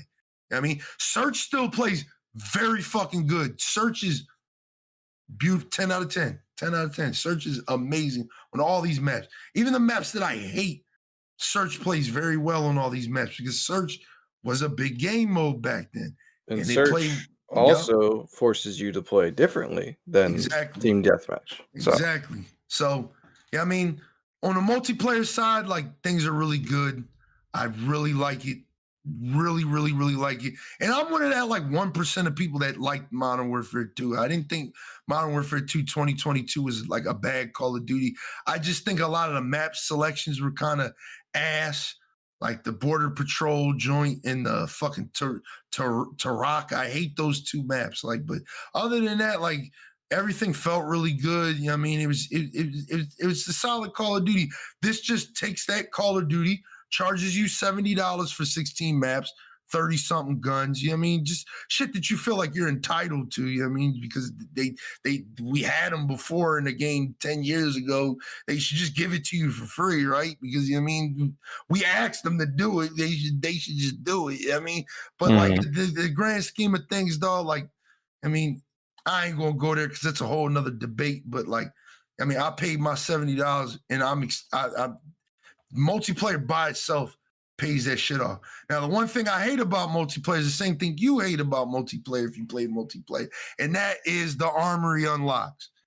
What is Armory Unlocks? You don't know what Armory Unlocks is. You may know because if you watch it, but Armory Unlocks is a new way that they've decided to level progression in Call of Duty and keep you playing longer. That's what it's about, keeping you playing longer. That's literally all it's about, playing longer, right? So once you hit level 25, you unlock the Armory, which has perks, kill streaks, attachments, weapons, fucking frag grenades, semtexes are in there, dog. All right. You can't unlock these things unless you use the armory unlock tokens, which you get by guess what? Completing daily challenges and getting wins. No. What's that remind you of? Beginning of Halo Infinite's fucking battle pass. Yeah, man, it's crazy, dog. It's crazy, dog. Yeah, man, semtexes, you literally, I was level 55 with no semtex, dog. No semtex. And by the way, day one, the armory unlocks did not work. So I couldn't unlock a damn thing for like 12 hours. It sucked. Insane. Because certain guns are literally locked behind it. I couldn't unlock the FAMAS. I couldn't unlock the DG58, which is the best gun in the game. I couldn't unlock fucking Juggernaut. I couldn't unlock a scope that I really wanted. There's a lot of shit that's locked behind that armory unlock, and it's all for the reason of making you play the game longer, dog. That's it. It'll give you 3 dumbass daily challenges, and then the last daily challenge, once you complete the 3 daily challenges, is to just get wins. For every win that you get, you unlock a point towards whatever you're trying to unlock and shit like that. They've now fixed it to where you don't have to complete the 3 daily challenges to unlock the bonus challenge. You automatically have wins automatically count towards your unlock from the rip. So you don't have to complete the 3. Because they'd be stupid. They'd be like, get kills with the breacher drone. But guess what? I can't get the breacher drone yet because the breacher drone is locked in the fucking armory unlocks, man. I can't do that. So I have a challenge that I can't complete because I don't have that equipment. Until I realized what the game wanted me to do. It wanted me to use the fucking default class. So I have to use one of the default classes that come equipped with a breacher drone, get 2 breacher drone kills, and now I can play the way I want to play. Not cool, man. We didn't like it in Halo Infinite. We don't like that shit in Call of Duty, dog. I just don't like challenge-based progression.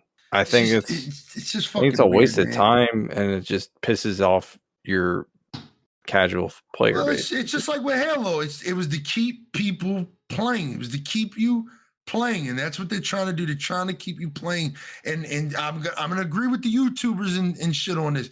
Instead of just making a game, because you have a game that is enjoyable, which is fun, that I can grind out for hours upon hours upon hours, because there's a lot of content there. You've made that game. You don't need little shit like that to keep me playing, bro. This isn't a mobile game. Oh, shit, let me log into Call of Duty, do my daily chat. Like, nah, bro. I just want to pop on when I pop on and do what I got to do. And if I hit level 55, I want everything unlocked. Unlocked. You know what I mean? So, yeah, they fucked up with their armory unlock system. But other than that, gunplay is the best it's ever been in Call of Duty, probably. It's debatable, right? It seemed all right when I played it. Best it's ever been. Movement is really good. Like I said, search is fun. Hardpoint is good. Team deathmatch sucks on certain maps because, again, some of these maps are just too fucking big. People don't play the way that they used to play. It's just a lot, man. It's a lot. So multiplayer is just like a weird little fun bag of just everything, though. It's just a lot of shit, man. It's a lot of shit. You got all these new camos you can grind out. You got my boy Crazy. Shout out my boy Crazy. He's grinding camos right now because my friends are fiends for those camos. So they're all doing their camo grinds and shit like that, trying to get all the guns gilded and shit like that, which I'm doing too. I got like 2 guns gilded. And I've just got them gilded from just playing the game because, again, for me, just Call of Duty is just that game I play with the boys, man. We get on, we run some matches, we get them kills, and we talk shit, and we laugh, and we have fun. And it's doing that, dog. I've never had a stream where I could play this game the whole fucking stream. I played the game the whole fucking stream. The whole 27 hours. Great multiplayer. Now, last thing, and then we're going to close it up, right? We're going to close it up. Zombies. This came out with zombies, dog. Zombies at first looked like it was going to have people on the fence, dog. All right, it was going to piss the zombie community off. The zombie community was already up in arms, like, oh, what the fuck is this? This is just DMZ. I mean, and it is. And I'm a big fan of DMZ, as you may know if you listen to this podcast or you watch my streams. Big fan of DMZ. I was playing DMZ today. It's my first time on in like a week and a half, but I love DMZ. Love it. One of my favorite, I just love it. DMZ's so good, dog, right? So with zombies, I was a little skeptical because I've never been a zombies person. Like, well, I have been, but it's been years, dog. Like, I just kind of like outgrown that shit. But because people were saying this was like DMZ, I'm like, all right, I'm gonna give it a shot. I'm gonna see what it's for. And in my first couple matches, I was like, this is cool. I can see why somebody would like this or not like this. It's weird. Until same thing happened to me with DMZ too. So it's crazy. But until I linked up with another squad, I mean, I was just doing missions because my squad that I spawned in with was just on some idiot shit. So I just kind of ended up doing my own thing. I got lost and I just ended up with another squad, and they, we got to communicating back and forth through the proximity chat. And they helped me out a lot, dog. They helped me they understand like things that I'm doing, how the progression works, like how like the different zones, you got zone 1, zone 2, and zone 3, the different difficulties, the different contracts, everything that's going on in the map. They helped me better understand my equipment, everything.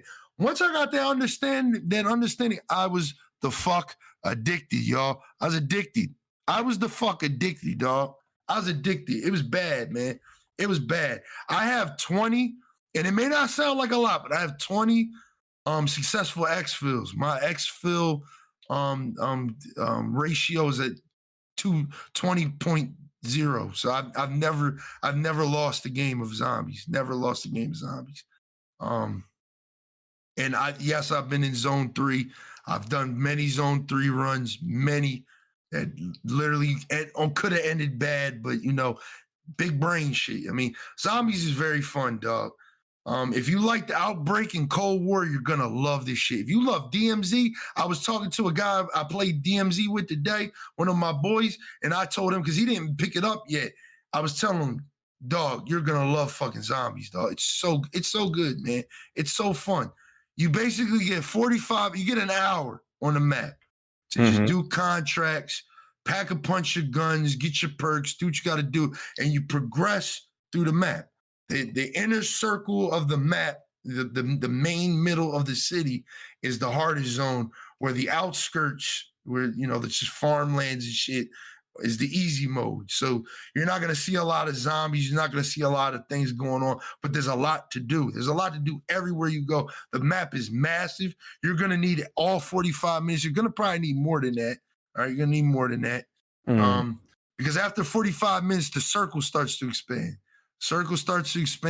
And you got to get the fuck out of there, dog. And just like DMZ, if all the extraction points get stuck in the circle, you can't go there anymore. You got to go to the final extract, and shit gets serious, dog. Shit gets wild. It just starts spawning all types of zombies and shit. It's so fun, dog. It's so fun. It's really, really, really, really, really fucking enjoyable. And at first I was just like, man, I'm not feeling this. But it's like I said, like, it's just like DMZ, where you'll have that one DMZ run where you're just trying to get resources or trying to get your missions done. It's the same thing with this. You're just trying to get your missions done, or you're trying to run for resources. I'm trying to get my perks. I'm trying to get everything.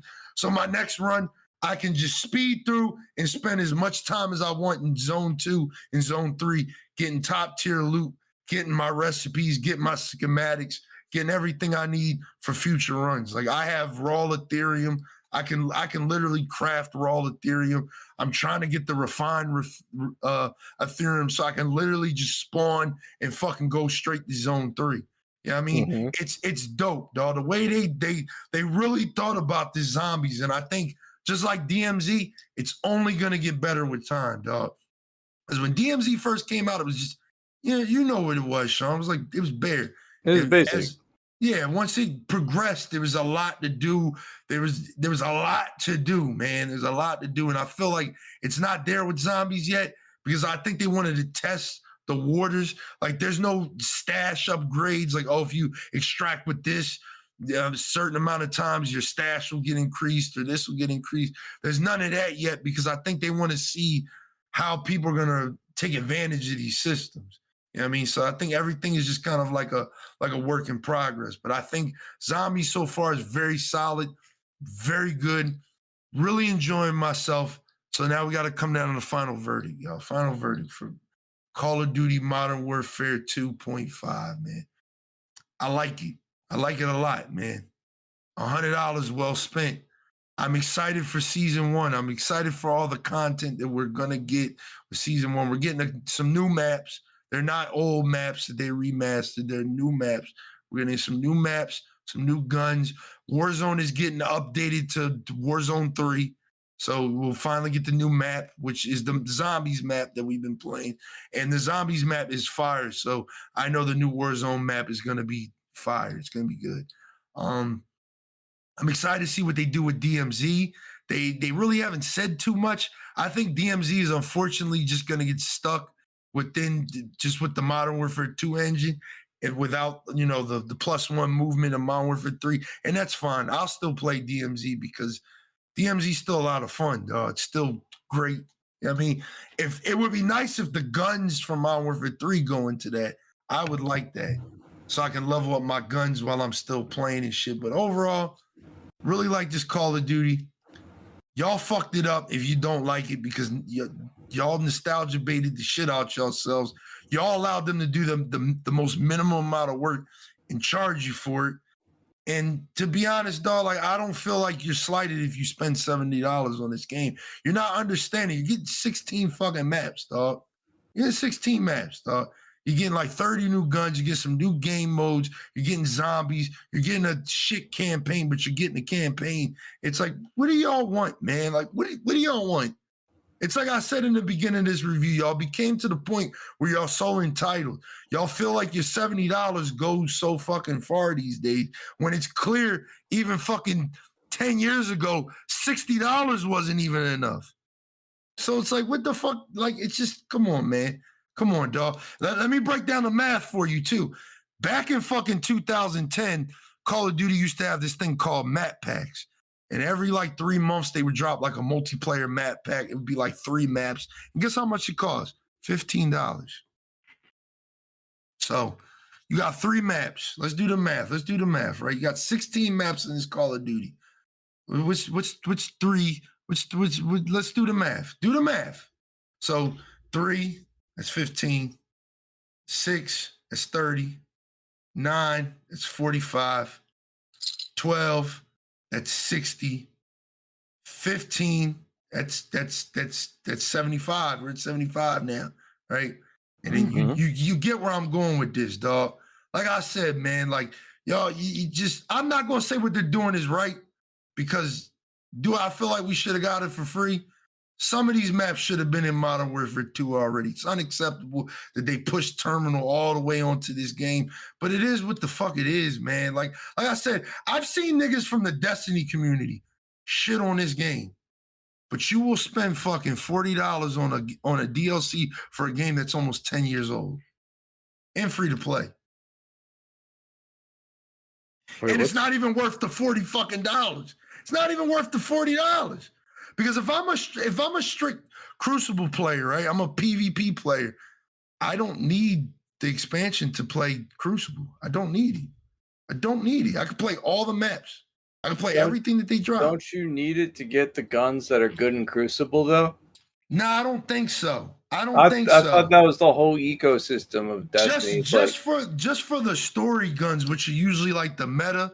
But I'm pretty sure like Iron Banner and all that, I think you can play that as that's Iron Banner. But the meta guns are in Trials and Iron Banner. So if they're not locked behind the expansion, then you're fine, dog. Because the best gun in the Immortal is a Trials gun. It's a PvP gun. But the meta changes when the Trials come out, and Trials usually doesn't come out until after the expansion drops. Nah, Trials comes out every weekend. Trials is out every weekend, dog. After a new expansion? No, it's out every weekend. Every Saturday. I think it's every Friday or every Saturday you can play Trials. So Trials is every weekend. But when they drop a new $40 expansion. Oh, it's every year. Yeah. So then you don't get Trials weapons until Trials comes out for that new expansion. Which will probably come out that weekend that the new expansion comes out. Is that the case, or does it come out like a week or two later? I'm pretty sure it's like every week because I have friends that get on Destiny. They literally tell me, "I went flawless this weekend. I went flawless this weekend." So it's like I said, like it's like I said, man. Like I've literally seen people come from some of the craziest communities come in here and be like, "You paid $70 for that?" But it's like, dog, you literally paid fucking $100 for Lightfall, dog. Like what?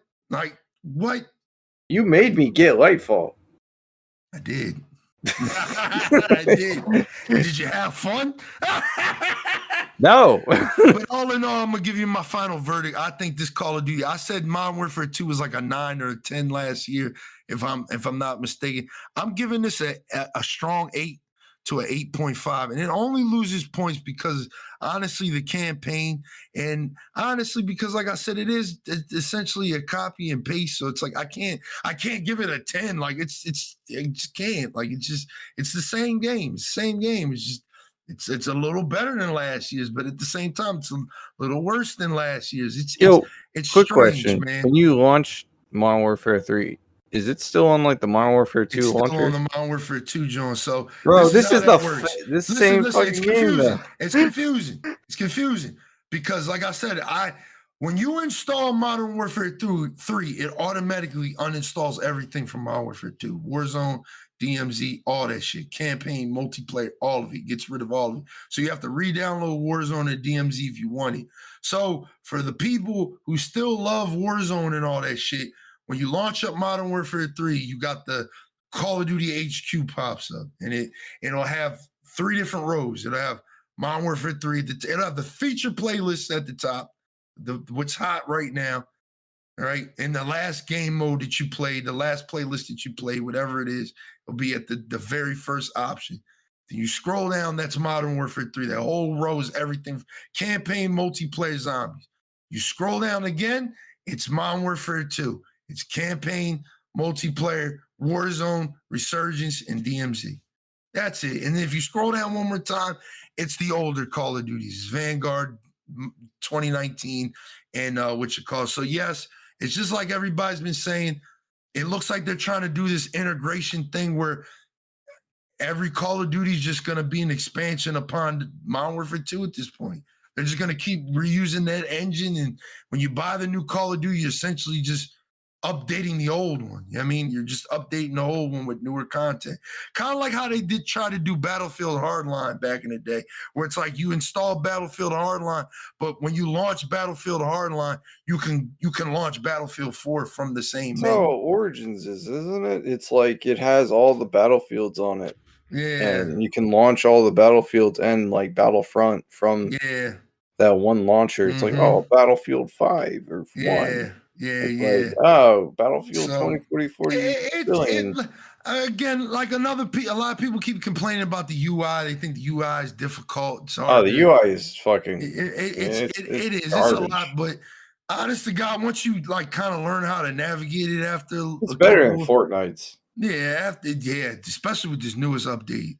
Not gonna lie, Fortnite. I don't know what the fuck they're doing. When I last actually played Fortnite was like back in like 2016 or 2017, around then, and then you forced me to come try no build, and I did not know how to fucking navigate that menu because you could go all different directions, and I was like, my ADHD did not like that shit. That shit pissed me the fuck off. I don't know why all these games are starting to layer shit like that, but it is what it is. Once you learn how to menu. Once you learn how to navigate it's not that bad, man. Halo Infinite redid their fucking menu for this past season, and I was like, oh, thank God. Thank you, God. Skill-based matchmaking is still ass in this Call of Duty. It's probably the worst in this Call of Duty because, again, to unlock certain things through the armory, you need wins. And if you win too much, then the skill-based matchmaking kicks in, and then you play against fucking FaZe Clan, all right? And you get fucking lasered, and you have a terrible game for 2-3 games, and then you get put back in the easy lobby again. God, they put me up against Shroud again. That's why I'm trash. It's a lot, man. But all in all, like, I give it a solid 8, dog. Like, a lot of people been giving it like 7s, 6s, valid. Very valid. I think anything 5 and above is valid. If you're saying 4 and below, like, you're lying to yourself. This is the best. If you're a Call of Duty fan, it's the best Call of Duty we've had in years, dog. Best Call of Duty we had in years. Well, I mean, like, if the gameplay is fine, but the maps aren't fun to play on. The maps are fine, but I think the problem is, like I told people when the beta dropped, I think we relied too hard on nostalgia, dog. Like, again, people are not that's what I'm saying is, like, it's because they relied on nostalgia, and the gameplay just doesn't fit these classic maps. Yeah, and it doesn't make the maps ass. It's just like for these newer game modes like Control, Hardpoint, Cutthroat, which is the best game mode in it. Cutthroat is amazing. It doesn't work on these maps. It doesn't work. And that's why they brought back the old maps. Team Deathmatch works pretty well. They brought back old maps. On every map. It works very good on every map. Even Derail. It didn't work. So they brought back slightly less older maps. Yeah, yep. This entire John is recycled. Listen, I'm trying to tell y'all are the reason behind this shit. Like I said, I've been trying to tell people, if you don't like the current state of like how a lot of these games are running right now, besides for like, I can see like people hating on Overwatch, people hating on Diablo. Those are valid arguments those communities have, because these are games that didn't need the changes that they've been trying to implement. But Call of Duty, if you're a Call of Duty player, Halo player, if you're a first-person shooter player in general, right? You're the reason why, dog. You're the reason why. You are the reason why. I mean, like, all right. You are the reason why. Take a look. No. Because, like, fucking Halo Infinite dropped, they tried to do the nostalgia shit, right? In the very beginning of it. They're like, oh, man, remember Reach. Was the first Battlefield. We did, and then we stopped playing, and then they started changing shit. And I think Call of Duty, right now, because it's like they've been doing this for the past 5 Call of Duties. They want you to give Warzone a fucking break, play the shit out of this new duty, grind out all your guns, so in a month, you'll be ready for the Warzone and whatever new shit they throw in there, and you'll be ready to kick some fucking ass. Honestly, if you haven't bought the new duty already, just wait till it's on sale. Just wait till Warzone. That's what I mean. Like, I feel like the easiest thing to tell people is just wait till Warzone. Just wait till Warzone. Because if you're going to invest time in a Warzone, it's probably best for you to buy BLAZEDxENFERNO. The next Call of Duty the next major Call of Duty release, will you wait till Warzone? No, I'm never going to do that. I'm not doing that. I'm not doing that. And I'm not, listen, you could talk whatever you want about, oh man, this, that, and the third. Nah, dog, one thing about me is I have very tempered expectations for shit, dog. I'm still recovering from Cyberpunk, dog. All right. Well, that shit is fucking wild. I'm not going to tell you all there's again. a I'm not lot gonna of tell you shit. the whole story. Ooh, there's a lot of shit that people are like doing weird revisionist shit because the revamped version is so good. They want to revisit that. It's amazing. But it's like they want to change history. Like that shit makes no sense. No. Take the L. Take the L. Listen, keep it pushing. It's your fault, man. It's your fault. It's your fault, dog. If y'all would just chill the fuck out, man, right? And just listen, this might be a hard pill for all of us to swallow, even me. If we would just chill the fuck out and let these people make games that we think we would enjoy, we'll be all right, man. All right.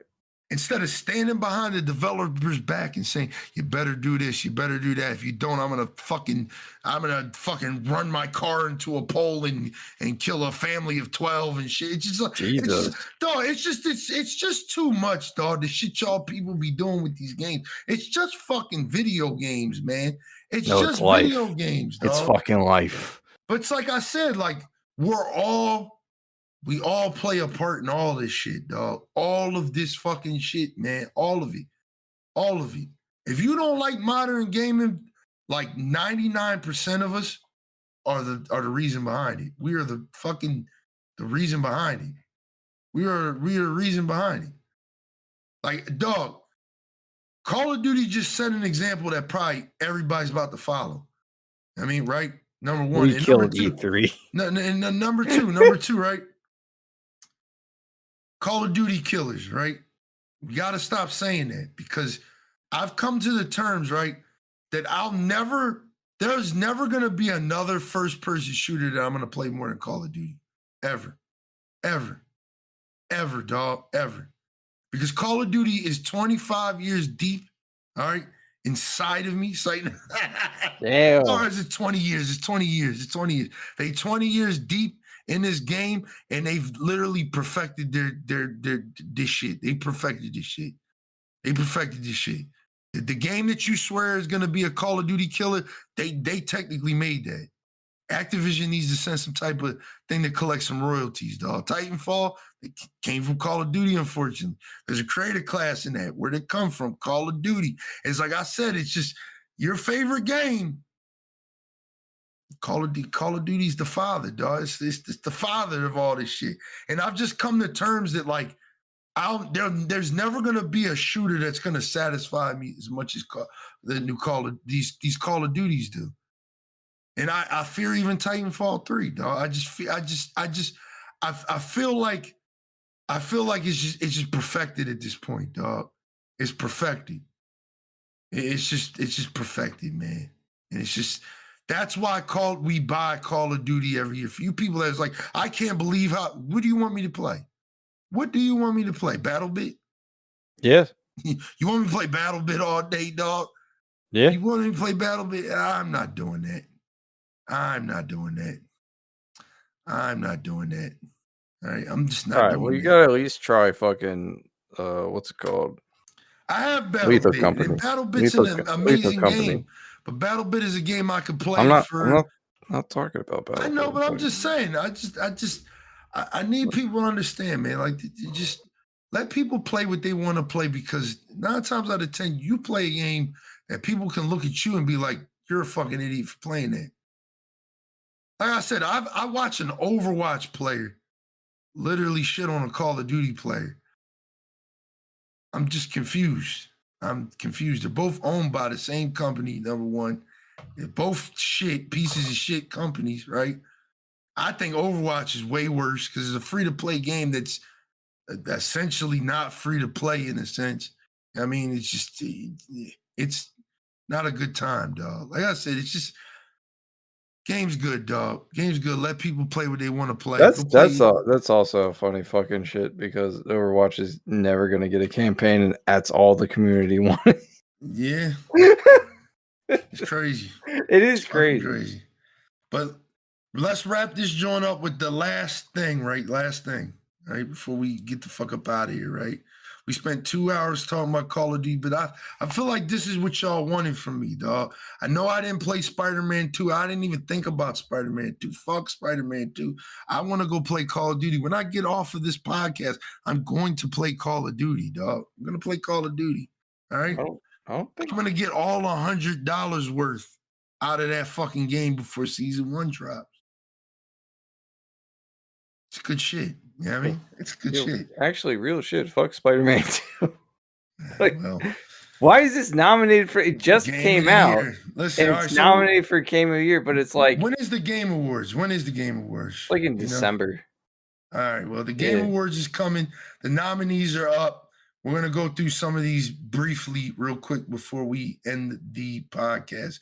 So me and Enoch are gonna do what we've been doing for like 3 years now.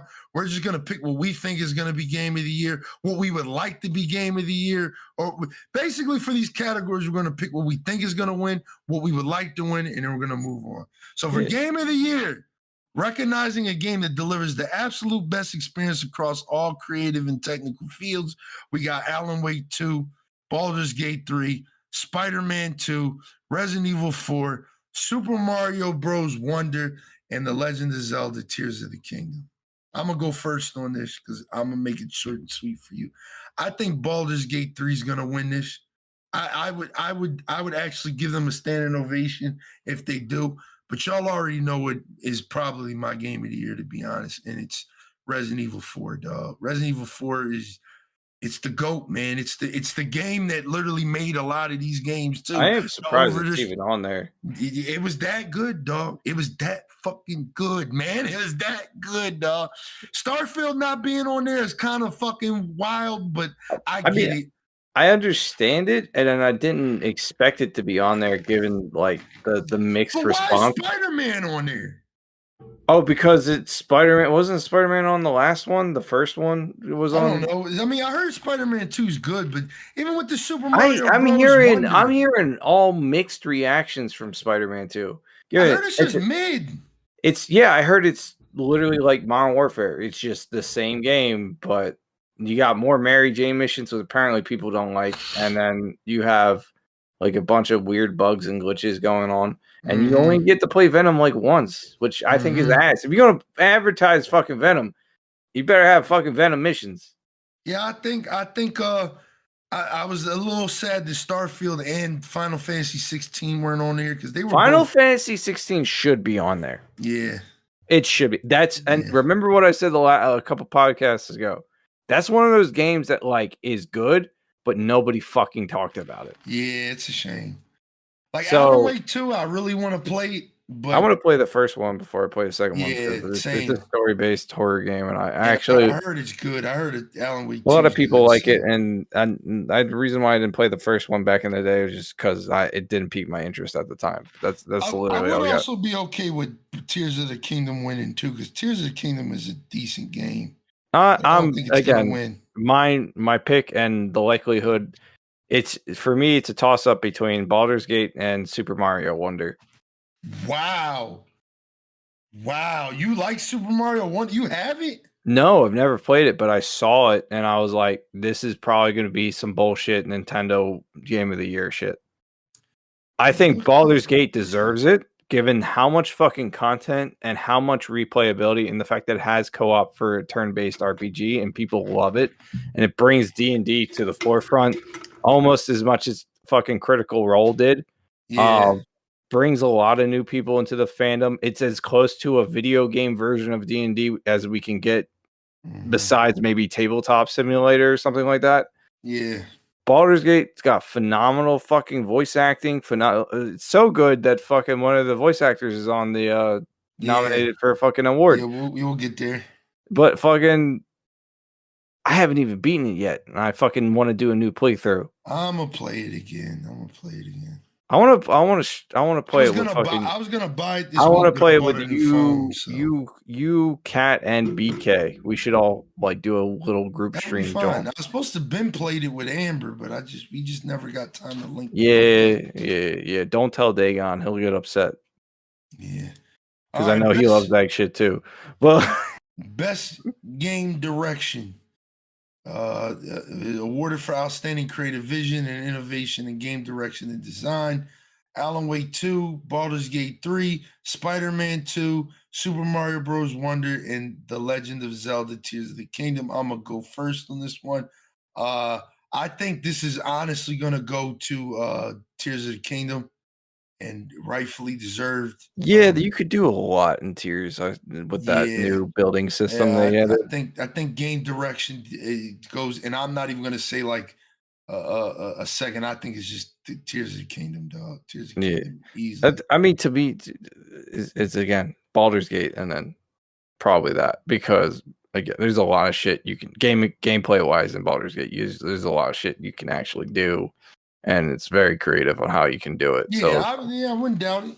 Yeah, so it's like, yeah, that's what's probably gonna win is probably Tears of the Kingdom, but I would like Baldur's Gate to win this as well. All right, let's move on. Spider-Man shouldn't even be in this category. Yeah, I don't know what the fuck. But this is the one we're gonna spend a lot of time talking about right here. Best narrative for outstanding storytelling and narrative development in a game. We got Alan Wake 2, Baldur's Gate 3, Cyberpunk 2077, Phantom Liberty, Final Fantasy 16, and Spider-Man. Why is Spider-Man in this game? I don't know, man. This is for outstanding storytelling and narrative development in a game. Me personally, as much as I love Final Fantasy 16, the storytelling was a little dry at certain points, but it was good. But I haven't played the Cyberpunk DLC. I've had it since it came out. I haven't played it yet because I've been doing everything else in that fucking game. But I'm gonna be the nigga to give it the nod that I would like that to win. But I feel like they're gonna, because Alan Wake is gonna get like fucked on a lot of things. I think they're gonna give this to Alan Wake too. I would also say this is probably another category that Baldur's Gate would win because of. But if you played the game, you would know what I'm talking about. The story radically will change based on your decisions. That is a fucking endeavor to take upon. It's a mechanic. Yeah, yeah. It's a mechanic and a storytelling element. So it's like Baldur's Gate. All right, that's what I'm going for here. Spider-Man 2 shouldn't even be on here because it's like the fucking Sony's got to be fucking somebody. They got to be fucking somebody. If Spider-Man wins Game of the Year, this shit is rigged. This shit is 100% rigged. Shout out to Final Fantasy 16 because that really does deserve to be voted for Game of the Year. Well, a lot of people told me that was like Game of Thrones Final Fantasy, and I wanted to play it, but it's like I'll wait for the PC port. Yeah. Best art direction. I already know where this is gonna go. For outstanding creative and technical achievements in artistic design and animation, Alan Wake 2, Hi-Fi Rush, Lies of P, Super Mario Bros. Wonder, and The Legend of Zelda: Tears of the Kingdom. I think it's gonna go to Tears of the Kingdom, but I would like it to go to Hi-Fi Rush. Yep. Yeah. I would like it to go to them too. But it's art direction, and we've seen games like Hi-Fi Rush before, and I don't know. I'm leaning towards Hi-Fi Rush, not because like I don't want Tears of the Kingdom to get it. It's because it's an indie game developer that made that shit, and when they dropped that game, it was so fucking popular. Yeah, and I was like, I kind of want Shadow Drop too. Yeah, it was no marketing whatsoever, and it fucking blew the fuck up. And really I want them to win because they actually it's a rhythm game too. So it's like, it did a lot. P being on here got me mad because it's literally just Bloodborne. It's polished. Bloodborne, dog. Yeah, it's a polished Bloodborne. Don't get me wrong, Bloodborne is cool. It's just best score and music, and I listen. I'm just gonna tell you, for outstanding music and inclusive of score, original song, and licensed soundtrack, Alan Wake 2, Baldur's Gate 3, Final Fantasy 16, Hi-Fi Rush, and The Legend of Zelda. And I'm telling you right now, if Final Fantasy 16 doesn't win this, y'all niggas are fucking bugging, dog. Final Fantasy 16's fucking music is phenomenal, dog. If not some of the best video game scores I've ever heard, dog. Like that Titan boss fight, that Bahamut boss fight, that final boss fight. Give my man soaking his credit, dog. I mean, it's Final Fantasy 16 all the way. I don't even care. I don't even care about these other games. I heard Hi-Fi Rush has a good soundtrack, but like, no, I would like Hi-Fi Rush to also win this category because it's based on a rhythm music game. So like, but at the same time, I haven't heard any of the tracks from Final Fantasy 16, so they could be fire as fuck for all I fucking know. Nigga, when you get the limit break for the first time, dog, that shit had my shit rock hard, dog. Final Fantasy 16. If that joint don't win, I'm going to be upset, dog. I'm going to be upset. I'm surprised Spider-Man's not on this fucking category. That's right, because the music's just fucking basic. It's Spider-Man. Best audio design. This could go to 2 games and only 2 games only. Only 2 games only. Right. Recognizing the best in-game audio and sound design. Alan Wake 2, Dead Space Remake, Hi-Fi Rush, Ooh, Marvel Spider-Man 2, and Resident Evil 4. Dead I would Space. like it to go to Resident Evil 4, but I wouldn't be mad if it went to Dead Space either. Dead They're Space both really for good. sure. But Dead Space Resident is Evil 4, Mm. but she didn't play 4, man. I'm I trying know. to I understand that, but Dead Space is fucking at the like. I played original Dead Space and I played new Dead Space. Fucking damn near It's better. good. It's better. Good.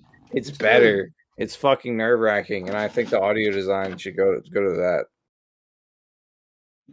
100%. I wouldn't be mad at either one, but I shout out Resident Evil 4, man. Best performance awarded to an individual for voice acting, motion, and performance capture. We got Ben Starr from Final Fantasy 16. I think he's the guy who plays Clive, which is the main character. We got Cameron. I don't know the boy from fucking Shameless that plays the dude from Star Wars, man. All right. We got Idris Elba playing himself in Cyberpunk 2077 DLC. We got Melanie LeBird from Alan Wake 2. I think she's the cop. We got Neil Newbin, which is Asterion.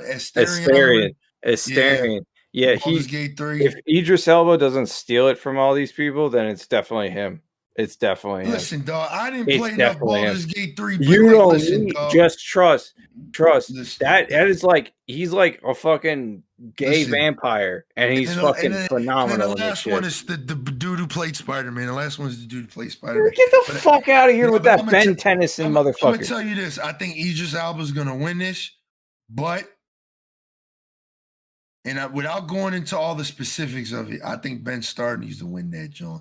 His voice acting for Clive was phenomenal. And Final Fantasy 16 is a very emotional game, and he portrayed emotions very well, dog. Like, again, I don't know how Asterion is in fucking Baldur's Gate 3, but the one thing about Final Fantasy 16 is there's a lot of highs and there's a lot of lows, and he does it very fucking well, dog. He does it very well to the point where it's like, damn, it makes you cry, dog. But then I found out that he actually lost, like, his dad during the recordings of, this game and shit. So he just put all of that energy into the game. And I think right there, like, look, man, like, I don't have to play the game to know, like, dog, the man played the shit out of that role, dog. But I do think Idris Elba's gonna get that, John. Well, this guy's he's like professional actor, so I feel like name recognition already. Just like he did kill that role, though, man. Are you sure you never even played the DLC? I'd seen shit, and I'm trying to tell you, he killed the role, dog. All right. I mean, like, if he's That's just why I said playing, he played himself. He literally plays he's himself. playing Luther, yeah. So, what do you think? You just think Asterion? If Luther doesn't fucking get it, then it's Asterion, yeah. Okay. I can't speak on Final Fantasy because I haven't played the game. So innovation and accessibility, recognizing software and hardware that pushing the medium forward by adding features, technology, and content to help games be played and enjoyed by an even wider audience. All right, we got Diablo 4, Forza Motorsport, Hi-Fi Rush, Marvel Spider-Man 2. I don't know why. Mortal Kombat 1 and Street Fighter 6. Look, I think Street Fighter 6 got it. If we're talking about people who have both disabilities or aren't necessarily good in this specific genre of game, I don't know why Diablo's on here, and I don't know why Spider-Man's on here. Right? I think they have different like accessible. So it's not just like button combination. It's like also like just accessibility in general, like color blindness and shit like that. So like I think they did a lot in that regard.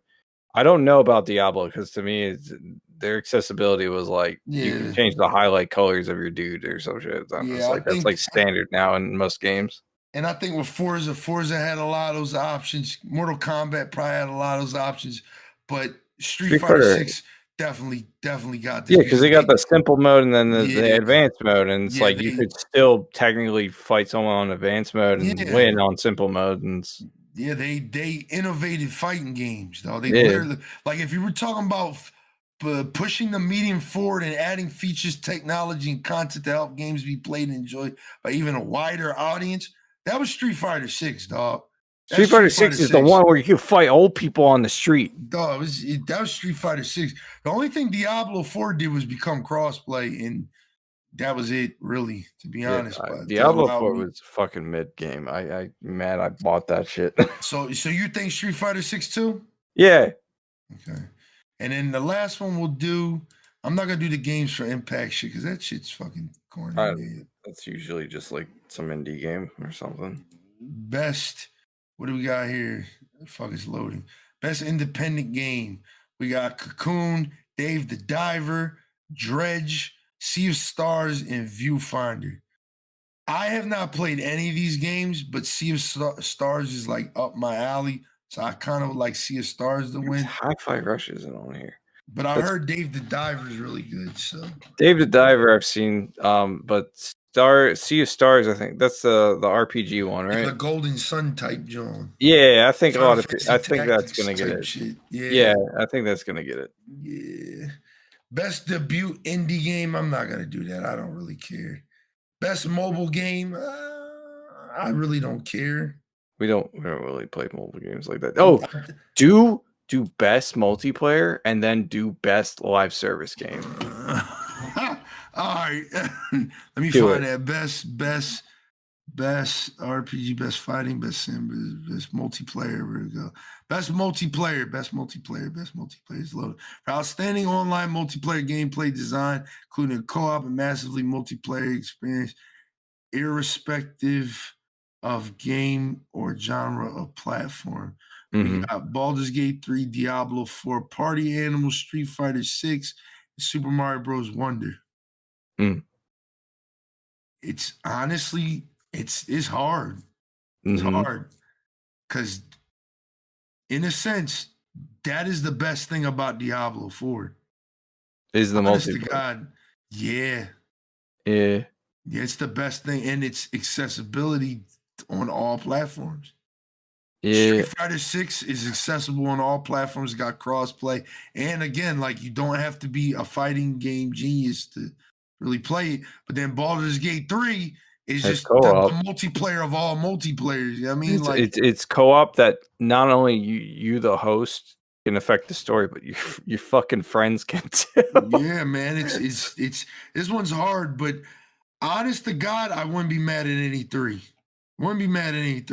Yeah, I'm putting Baldur's Gate just because of the sheer potential of the multiplayer.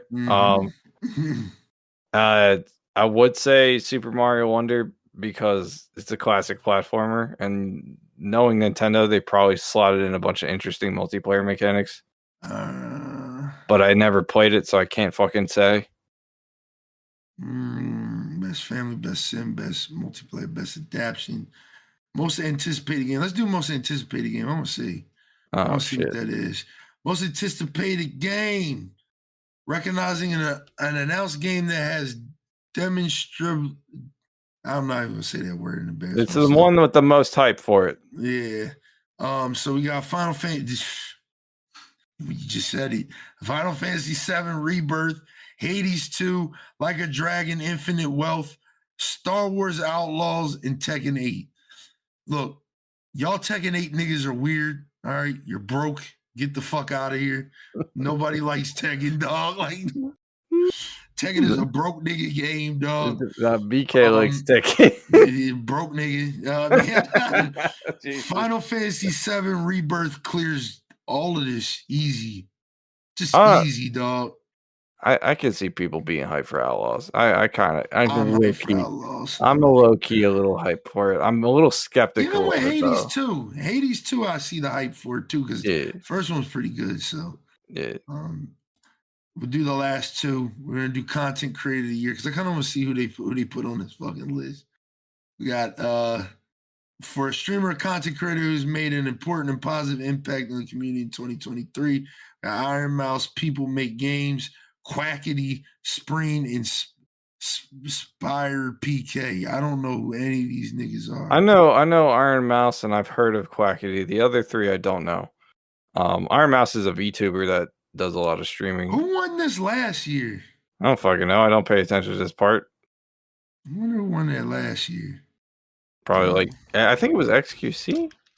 Was it? That was a bad taste, dog. I'm just saying though, like he's him or Pokimane or take your pick of the big fucking streamers / YouTubers. It was Ludwig. Okay, yeah. All right, Never heard that's of that right. nigga. You don't watch Ludwig?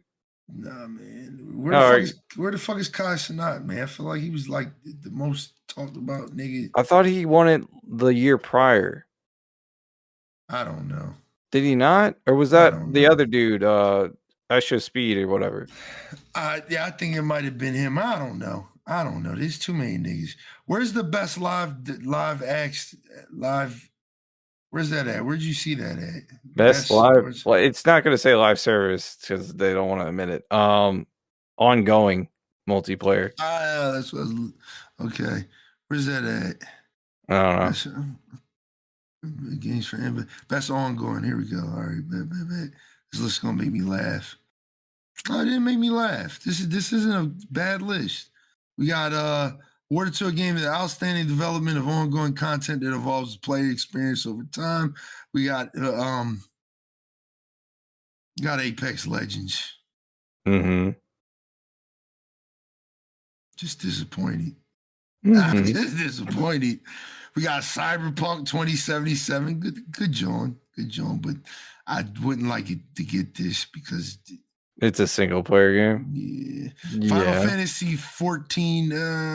It's an online MMO. Yeah. Fortnite. Yeah. Genshin Impact. Didn't Genshin get it last year? Like these are like I think these are basically the same with the exception of fucking Cyberpunk. I think the last one was Call of Duty.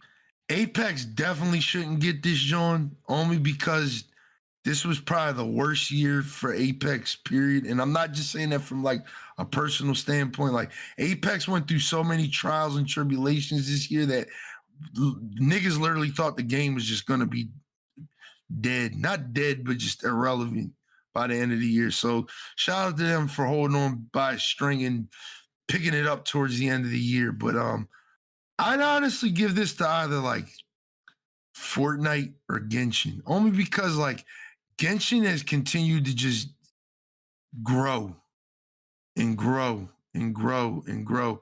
And Fortnite has just been a game that, again, they've just constantly listened to their community. And I feel like that's like mad important for an ongoing game. Mm-hmm. I can't see Final Fantasy 14 because they kind of took the last year off. Next year, they definitely can be part of the conversation with the new DLC coming out. But as of right now, the game's just been kind of like just dead. So I don't know. But I wouldn't be mad if Cyberpunk got it, but it's just like at the same time, it's just like it's a single player game, and it's like it's not an just fixing your mistakes. Yeah, that's why I was like, they got some weird revisionist history. All of a sudden, they want to be like, oh, Cyberpunk was never a bad game. It was just you just saw the worst versions of it. And I was like, dude, I played this shit on PC. Yeah. It barely fucking ran most of the time. I streamed that shit, and like I would get weird glitches and shit too. Like, but like I liked the story. I thought the mechanics could have been better, but it still was like a 7 on PC and then like a 4 on console. Like it was trash on console. I liked it on PC. If I were to play it on console, I'd be mad, and justifiably so. All these Valorant teams on the best esports teams is crazy. Surprised the league doesn't have anybody on there. They do. They got JD Gaming. Oh yeah, Korean Bulls. I don't really follow esports like that. I don't either, but I know Fnatic and Evil Geniuses because Evil Geniuses has that. They used to have that crazy ball Valorant player. But yeah, that's it, y'all. That's it. This podcast is already kind of big, but by the next time we do a gaming podcast, we'll probably be announcing these, going over our feelings and stuff. We just wanted to let y'all know how we were feeling. And then by the next podcast, we'll also be telling you our personal top 5 games of the year because we played a lot of games. I played a Oh lot of yeah. games this Oh year. yeah. So Oh we're yeah. gonna What's talk the about that. cutoff date for that? What do we want to do? Do you want to do it by December? Anything that Probably comes like out the in last week of December. So so anything that come out before that last week. yeah, yep. Okay. All right. But also, what fucking games y'all want to see, or would have been nominated if they haven't been mentioned here? Comment down below. Obviously, Spider-Man 2. Obviously, Spider-Man 2. I'm just honestly just hating on Spider-Man 2 because it's just fun to hate on. It's just Why didn't it get best mobile game? Like I don't understand. It's like why are you in the best puzzle game? What are you talking about? Real shit, it's got puzzles. I mean, look, man, I'm just saying. Best RPG. I niggas are weird, man. But Sony was like, just put us in any category and game of the year. I just want y'all to know. I just want y'all to know moving forward, dog. Like I said, just understand. Yeah, you guys are part of the problem with a lot of things that go on in this gaming industry, and we got to stop pointing fingers at the developers because we're buying these products. We're buying these products. We're voicing our opinions on Twitter strongly, on YouTube strongly, and all they're trying to do is just keep a job and make money at the same time, dog. So the more complaining we do about shit, it changes things. But you got to understand, it changes things for the better and for worse, dog. Like I said, it's crazy how with Overwatch, things have went full circle. We complained about loot boxes so much to the point where we literally want loot boxes back now. That shit is crazy. It's crazy. It's crazy. It's literally crazy. It's funny that they could have that system without microtransactions because like Siege has something similar. I just think we gotta chill sometimes, man. Like at the end of the day, dog, I'm not saying that $70 isn't a lot of money. It's a lot of money. The $70 is, if like I said, if you make $15 an hour, that's like 5 hours of your life to pay for that single product. I mean, what I need you to understand is like, I mean, it's just a game. And I spend a lot of money on food and beer. So, I mean, and I don't know where that's at anymore. So It's in the toilet. I'm just trying to let y'all know, man. Like I said, like I think like we be getting mad at these products and the things that they do, but the thing is, we complain so much. You complained about these RPG Assassin's Creed so much that they gave you a bare bones Assassin's Creed game like the old games were, because that's what you wanted, like the old games. And the old games were very bare bones. It kind of reminds me of that. Like I think it was a Reddit post I read once where it's like a dude said Skyrim is ass, but he's played over 1,000 hours of it. And he's like, I liked it in the beginning, but it's ass now. And I've played 1,000 hours of it. And it's like, well, Skyrim is like the greatest game of all time, dog. I'm just saying, it's like one of those situations where it's like everyone has rose-tinted glasses when the game is decent and it comes out, and then after each iteration, it's like, oh, this is kind of the same, and now it's like you don't have that same feeling as you did when the first one came out. It's like I'm looking forward to these next couple years in gaming because innovation is really pushing and striving things like honorable mentions real quick. The finals, yes. Yeah, shit. Yeah, exactly. The finals. Fucking phenomenal. Great game. It's just they gotta stick the landing, man. I think if they stick the landing, it could be good, man. But I think they need to keep the destruction mechanics, and they just need to kind of pivot the game mode a bit. But that's about it. Yeah, I think the game is solid. I just think they need to stick the landing. I think the most important thing with a lot of these games is obviously you're gonna have that peak, right? With everything.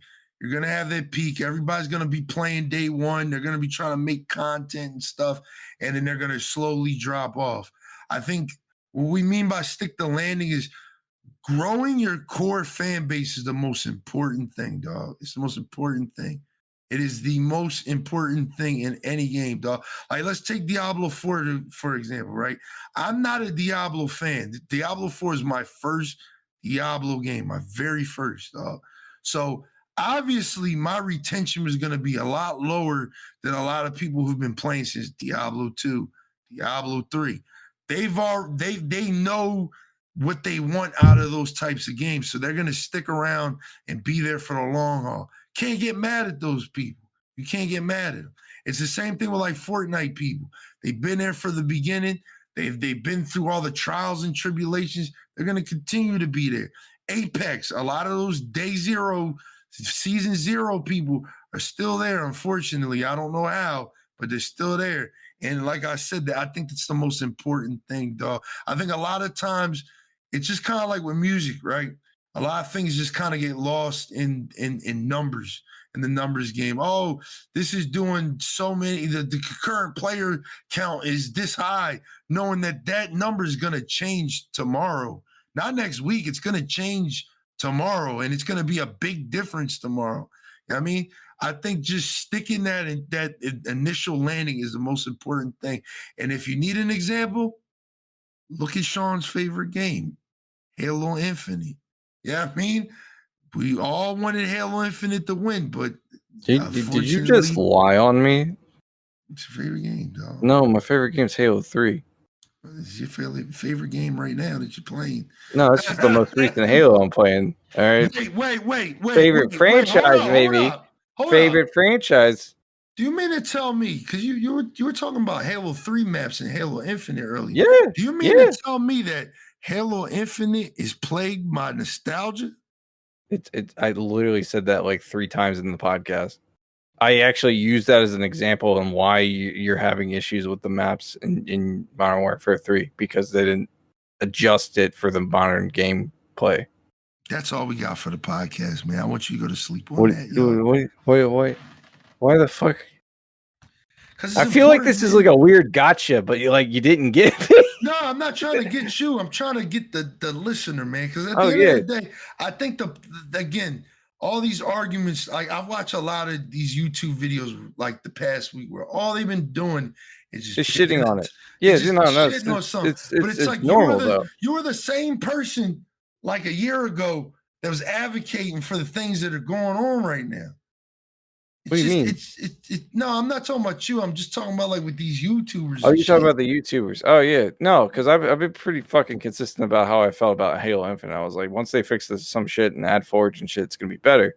And guess what? I've been playing it a lot more because they added Forge and shit. Yeah, I'm excited for when we do the custom nights coming sometime in December. Oh, yeah. I got so many fucking game modes. Yo, we got hot potato. Shit was hilarious.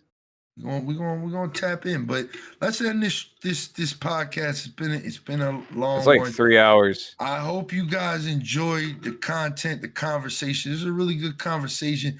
I'm more than welcome for you guys to DM me or come in my stream and continue this conversation, because this is a conversation I've been wanting to have for a long time, because I don't be understanding the same people that be asking for things are the same people that hate when they get what they receive. Like it's strange to me.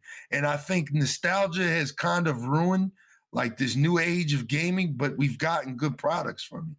Resident Evil 4 is a good product of nostalgia. Bro. Dead Space Remake is a good product. Bro, you just keep going. End the fucking podcast. It's over.